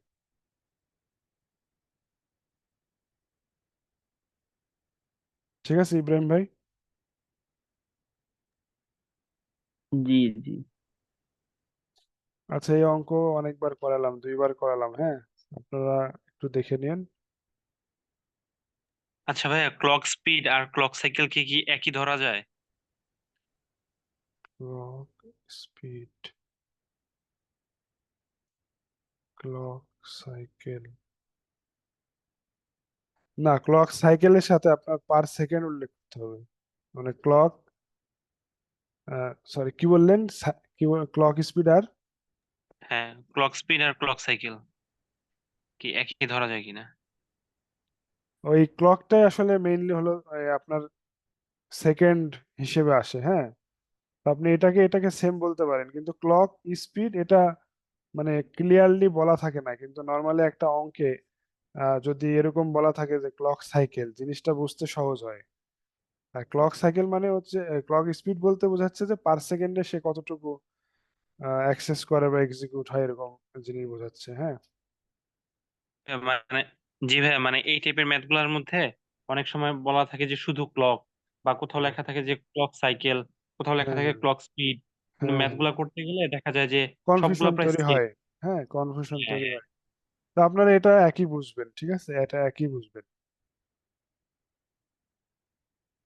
এই অঙ্ক পিজিসিতে আসছিল, ক্যাশ শিটের, এটা যেহেতু আগে দেখালাম এটা আসলে থাক। আর এখানে একটা দেখেন, সেটা হচ্ছে suppose we have the following, এটা বইয়ের এমএসসি পরীক্ষা আসছিল। We have the following instruction mix data, আসলে 2021 সালে যেটা আসছিল সেগুলোতে আসলে একটা দুইটা তিনটা চারটা এইভাবে অপশন ছিল। আমি অপশন গুলো লিখিনি, শুধুমাত্র আপনাদেরকে জাস্ট ম্যাথটা বোঝানোর জন্য এটা তুলছি। The cycles per instruction in an architecture calculate clock per instruction, মানে সাইকেল পার ইনস্ট্রাকশন, এটা সিপিআই দ্বারা বোঝায়, সাইকেল পার ইনস্ট্রাকশন। তো এখানে দেখেন, load stores ALU instructions branch jumps, instruction mix আর ক্লক সাইকেল, কোনটা কত পার্সেন্ট হয় সেটা হলো আমার এখানে উল্লেখ করা আছে। আর এখানে ক্লক সাইকেল দেওয়া আছে। তো যদি বলে যে ক্যালকুলেট দ্য সিপিআই টোটাল, মানে সাইকেল পার ইনস্ট্রাকশন কত, সাইকেল পার ইনস্ট্রাকশন কত, তাহলে আপনার সূত্রটা হচ্ছে এগুলো সব গুণ করে যোগ করা, তাহলে অ্যান্সার হয়ে গেল। ঠিক আছে, ইনস্ট্রাকশন মিক্স ডাটা দেওয়া আছে, আর cycles per instruction in an architecture অর্থাৎ ক্লক সাইকেল দেওয়া আছে। ক্যালকুলেটর আপনার টোটালটা বের করতে হবে, মানে এটা হলো আলাদা আলাদা ইন্ডিভিজুয়ালি দেওয়া আছে, ক্লক সাইকেলস আর সাইকেলস পার ইনস্ট্রাকশন, এটা আগেই আমি যেহেতু উল্লেখ করলাম। তো এই জিনিসটা কিন্তু আলাদা আলাদা দেওয়া আছে, আপনাকে বের করতে হবে টোটাল সিপিআইটা কত। তো টোটাল সিপিআই যদি আমি বের করতে চান তাহলে এই দুইটা কত কার কার সাথে কোন পার্সেন্টেজ সেটা গুণ করতে হবে, গুণ করে যোগ করতে হবে, তাহলে হয়ে গেল যে এরকম, এরকম। ঠিক আছে, জি ভাই।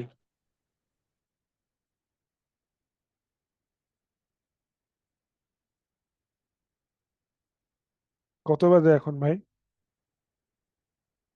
10টা 56। 11টা। আমার আজকে একটু সীমাবদ্ধতা আছে, 11টার মধ্যে আমাকে শেষ করতে হবে। আমি তাইলে, যেহেতু আর কি আছে, আরো তো আছে অঙ্ক। ভাই অঙ্ক তো ইম্পর্টেন্ট, পরের ক্লাসে একটু সময় নিয়ে করান। তাহলে ভাই আর একটা ক্লাস আমাকে সময় দিবেন? হ্যাঁ হ্যাঁ। না, জি আমি ভাই। আমি আজকে 21টা টোটাল খুব অঙ্ক। ইম্পর্টেন্ট, অঙ্ক পারি না। শুনেন, আমি আজকে টোটাল 21টা অঙ্ক আনছিলাম এই স্লাইডে। তো আমি ভাবছিলাম যে 21টা অঙ্ক শেষ হবে না। তো শেষ না হলে আমি হয়তো ওয়ার্ড ফাইলে এটাকে নোটস দিব, কিন্তু অঙ্কটা আসলে হাতে কলমে করে করে দেখাইলে বুঝাইলে মনে থাকে। তো আপনারা যদি, আমার আজকে শেষ ক্লাস 3 তারিখ, আপনারা যদি আজকে মানে যে কোনো একদিন কালকে যদি সময় দেন, বা যে কোনো একদিন সময় দেন, আমি আবার আহ, একটা কম্পিউটার আর্কিটেকচার আরো যদি অঙ্ক থাকে বা যেগুলো আমি শেষ করতে পারলাম না ওগুলো সহ কিছু অঙ্ক আপনাদেরকে দেখাইতে চাচ্ছি আর কি। জি তো ভাই। আপনারা সময় দিবেন কিনা একটু জি যদি ভাই, বলতেন। অবশ্যই। কালকে 9টা 10টার দিকে ভাই, রাত্রে। আচ্ছা, আসলে আমি 10টার দিকে ফ্রি হই না, মানে আমি তাড়াতাড়ি ঘুমায় যাওয়ার চেষ্টা করি, এই জন্য বললাম যে 11টার দিকে আমি তাহলে ধরো 9টার দিকে হলে আমার জন্য সুবিধা হয়, 9টার দিকে, হ্যাঁ, ঠিক আছে 9টার ভাই। দিকে হলে আমার জন্য ঠিক আছে সুবিধা ভাই, হয়। কালকে 9টার দিকে। আর একটা হচ্ছে যে মানে আমার আসলে ভাই আমার আরো অনেক কিছু আপনাদের দেওয়া ছিল। আমার সফটওয়্যার ইঞ্জিনিয়ারিং, কম্পিউটার আর্কিটেকচার নিব, এগুলো দুইটা হলো মেইন সাবজেক্ট, আর বাদ বাকি মাইক্রো প্রসেসর আছে, তারপরে কম্পাইলার ডিজাইন আছে, কমিউনিকেশন আছে। তো আমি আসলে দেওয়ার ইচ্ছে ছিল এরকম, আমার কোর্স প্ল্যানটা ছিল এরকম যে আপনাদেরকে স্লাইড দিব, এই স্লাইডে আমি ওভারঅল একটা ইয়ে দিব, যেটা আপনারা সফটওয়্যার ইঞ্জিনিয়ারিং কম্পিউটার আর্কিটেকচার পড়ে দেখছেন।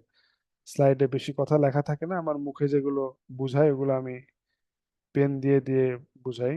2 নম্বর হচ্ছে নোট দেওয়া, ওয়ার্ড ফাইলে নোট দেওয়া, মানে আরো ডিটেলস, মানে যেমন ইব্রাহিম ভাই বলছিলেন যে রেড টেনটা একটু দরকার, বা কোনটা কোনটার চেয়ে ভালো, কার চেয়ে কি সুবিধা বেশি, এই জিনিসগুলো আসলে পড়াইতে গেলে স্লাইডটাও অনেক বড় হয়। সেক্ষেত্রে আমি বলছিলাম যে ওয়ার্ড ফাইলে দিব, সেটা পিডিএফ করে আমি পাঠিয়ে দিলাম, যেখানে মানে সাপ্লিমেন্ট আকারে কিছু প্রশ্নের অ্যান্সার দেওয়া থাকলো, আপনাদের পড়েও সুবিধা হবে।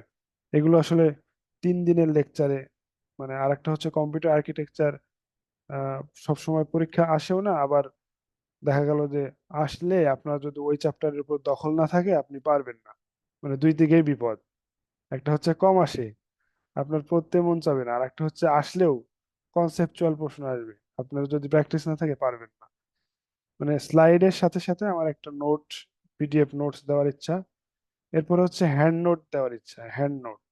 হ্যান্ড নোটে আসলে আমি যেগুলো বলি বা যেগুলো বুঝাই এগুলো আসলে আমি নিজেও লিখি, হ্যাঁ নিজেও লিখি, ঠিক আছে। তো এই জিনিসগুলো দেওয়ার ইচ্ছা। আর একটা হচ্ছে যে ইন্টারনেট রিসোর্স, ইন্টারনেটের যত আমার ইউটিউব ওয়েবসাইট বা কোনো স্পেসিফিক কোনো ওয়েবসাইট থাকলে সেগুলো বলা, এগুলো আমি অলরেডি বলে দিছি, স্লাইড দিলাম। তবে আমি হচ্ছে এই দুইটা প্রত্যেকটা সাবজেক্ট শেষ হলে আমি দিয়ে দিব। আর আর যেহেতু আপনাদের কাছ থেকে একদিন এক্সট্রা চাইলাম, সেখানে আমি ম্যাথ গুলো আবার যেখান থেকে আমি শেষ করলাম ওইখান থেকে আবার শুরু করে বাদ বাকি যে ম্যাথ গুলো আছে সেগুলো শেষ করে দিব। তবে কম্পিউটার আর্কিটেকচার এটা খুব কম আসে, এটা সত্য, কিন্তু এখানে যে প্রশ্নটা আপনার আসবে সেই প্রশ্নটা অবশ্যই কনসেপচুয়াল প্রশ্ন হবে, ইন কেস অফ বুয়েটের ক্ষেত্রে, হ্যাঁ। তো এখানে আপনার একটু বুঝে পড়া উচিত, বেশিরভাগ মানুষ এগুলো বাদ দেয়। তো আসলে আমার মতামত হচ্ছে বাদ না দিয়ে আপনি ইম্পর্টেন্ট, যেমন পাইপলাইন থেকে প্রশ্ন আসলে পাইপলাইন থেকে আসে, রেড থেকে আসে। তো আপনার এই কনসেপ্ট গুলো যদি আসো বেশি ক্লিয়ার হয়, যেমন আপনি শুধু পড়ে পড়ে গেলেন রেড কাকে বলে, কত প্রকার কি কি, কিন্তু ভাই রেডটা এমন ভাবে বুঝতে হবে যাতে আপনার রেড থেকে যে কোনো ধরনের প্রশ্ন আপনি আসলে যাতে পারেন। আপনি সিস রিক্স শুধু সংজ্ঞা পড়লেন আর পার্থক্য পড়েন, মনে করলেন যে এগুলোই আসবে, কিন্তু যে বললাম যে টেবিল দিয়ে দিল, বললো যে কোনটা সিস কোনটা রিক্স মিলাও, আপনি ডিটেলস ফিচার জানলেন না, বৈশিষ্ট্য কোনটার কি অ্যাডভান্টেজ ডিসঅ্যাডভান্টেজ কি, ফিগার কোনো সময় বুঝলেন না, তাহলে কিন্তু অ্যান্সার করতে পারবেন না। কারণ যেহেতু বলছি যে কম আসে, কিন্তু বুয়েট পরীক্ষায় কনসেপচুয়াল প্রশ্ন আসে। কম্পিটিটিভ এক্সাম, আমি একটু ভবিষ্যৎবাণী করি, হ্যাঁ, ভবিষ্যৎবাণী না, আমার এক্সপিরিয়েন্স থেকে বলি যে পিডিবি পেট্রো বাংলা। এই যে ডিপিডিসি ডেস্কো, যদি বুয়েটে হয়, ডিপিডিসি পরীক্ষা তো ডেস্কের পরীক্ষা তো বুয়েটে হয়নি, অন্য জায়গায় হয়েছে, কিন্তু 2019 সালে বুয়েটে হয়েছিল। ডিপিডিসি পরীক্ষা সবসময় বুয়েটে হয়, পোস্ট কিন্তু 5টা। তো এইখানে যে প্রশ্নগুলো হবে সেগুলো ভাই হ্যান্ডেল করার জন্য আপনাকে অবশ্যই কম্পিটিটিভ মাইন্ডেড হওয়া লাগবে। এখানে কিন্তু নর্মাল প্রত্যেক মানে চ্যাপ্টার ডাটাবেস পড়লাম, নেটওয়ার্কিং পড়লাম, সফটওয়্যার ইঞ্জিনিয়ারিং পড়লাম, প্রোগ্রামিং, ডাটা স্ট্রাকচার পড়ে পরীক্ষা দিতে গেলাম, দেখি যে মেশিন লার্নিং থেকে প্রশ্ন দিয়েছে, যে কম্পাইলার ডিজাইন থেকে প্রশ্ন দিছে, দেখি যে সফটওয়্যার ইঞ্জিনিয়ারিং একটা ম্যাথ দিছে, কম্পিউটার আর্কিটেকচার একটা কনসেপ্ট দিছে। দেখলাম যে পারলাম না হঠাৎ করে। কারণ বুয়েটের একটা পরীক্ষার সাথে পরের নেক্সটের পরীক্ষার প্রেডিকশন করা যায় না। ইব্রাহিম ভাই, এটা কি সত্যি? ধরেন প্রথম সপ্তাহে, এই সপ্তাহে আসলে হলো 5টা চ্যাপ্টার থেকে একটা টাইপের, কিন্তু নেক্সট এর যে একই টাইপের প্রশ্ন একই চ্যাপ্টার থেকে বা পিএসসির যেরকম প্যাটার্ন ওরকম হবে না। আপনারা দেখবেন যে যে চ্যাপ্টার থেকে প্রশ্ন আসছে তার মধ্যে 8টা প্রশ্নের মধ্যে 3টা চ্যাপ্টারের থেকে নেক্সট প্রশ্নে কমন আসছে, হুবহু না কিন্তু চ্যাপ্টার থেকে আসছে। দেখবেন পরের প্রশ্নে আবার অন্যান্য আদার্স চ্যাপ্টার থেকে প্রশ্ন ঢুকাই দিছে। মানে আপনি প্রিডিকশন করা কঠিন যে কোন চ্যাপ্টার থেকে এইবার আসবে, কোন চ্যাপ্টার পরে আসবে। আমার কথা ক্লিয়ার? এজন্য আপনার চাকরির প্রস্তুতিটা হওয়া উচিত শুরু থেকে শেষ পর্যন্ত একদম ভালো, মানে বেসিক টু অ্যাডভান্স। আপনি চ্যাপ্টার ভিত্তিক প্রস্তুতি নেন এবং ম্যাথ এবং থিওরি যেগুলো কনসেপ্ট আছে সেগুলো আপনি শেষ করে ফেলেন ভালো করে, তাহলে আশা করি হবে।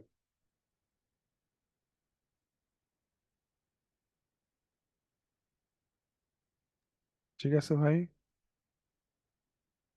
ভাইয়া আমাদের ম্যাথের যে নোটটা দিবেন, ওই যে আমরা যে ইন্টারমিডিয়েটে গাণিতিক, কেমিস্ট্রি, নোটটা দিন তাহলে শুধু, যদি না করে থাকেন আর কি নোটটা এখনো। জি, আরেকবার বলেন, শুনিনি। ভাইয়া আমরা ইন্টারমিডিয়েট যেমন হচ্ছে ওই যে গাণিতিক কেমিস্ট্রি, গাণিতিক ফিজিক্স বই কিনতাম, মানে ওইখানে কেমন ছিল যে আগে সূত্রগুলা দেওয়া ছিল, এই সূত্র রিলেটেড যে ম্যাথ গুলা ওগুলো হচ্ছে দেওয়া ছিল। আপনি যদি নোট না করে থাকেন আর কি, নোটটা প্লিজ তাহলে এইভাবে করেন যে না ভাই, মানে, আমি আমি নোট করি এইভাবে, আপনি যেটা বললেন না, হ্যাঁ ভাই। আমি হচ্ছে যে আমি একটা বইও লিখতেছি, সেটাও কিন্তু টাইপ ভিত্তিক বই। এখানে এই বাজারে এরকম বই নাই, এজন্য আমি এটা অ্যানালাইসিস করে লিখছি যে প্রথমত হচ্ছে চ্যাপ্টার ভিত্তিক, এরপরে হচ্ছে টাইপ ভিত্তিক। যে ধরেন সাপোজ রিক্স থেকে সিক্স থেকে কি কি প্রশ্ন আসছে একসাথে, রেড থেকে কি কি প্রশ্ন আসছে একসাথে, তারপরে ম্যাথ। ঠিক আছে, তো এই বিষয়গুলো হচ্ছে জি আলাদা। ভাই। যদি ধরেন কম্পিউটার আর্কিটেকচারের ম্যাথ, ধরেন যে হিট রেশো থেকে কি কি প্রশ্ন, মানে এই টাইপের যে ম্যাথ গুলো আছে কি কি আছে। তারপরে হচ্ছে ট্র্যাক সেক্টর, এগুলো ডিস্ক ক্যাপাসিটি বের করা, কি কি আসছে এরকম।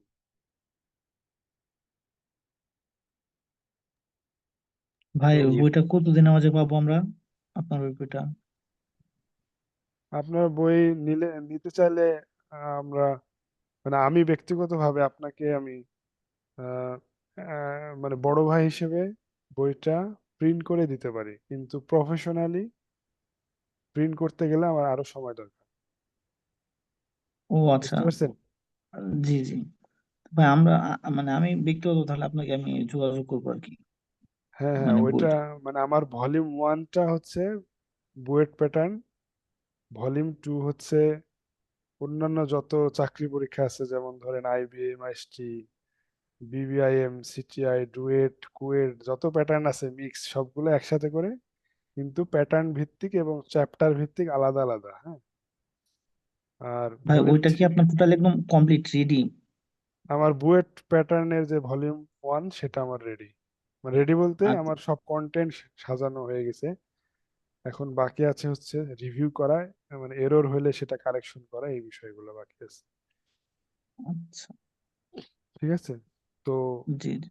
অনেক মানুষ আছে ক্লোজ, যেমন আমার একটা বন্ধু আছে, সে এখনো চাকরির পরীক্ষা দিচ্ছে, বিসিএস দিছিল, তাকে আমি দিছি, 2টা বন্ধুকে।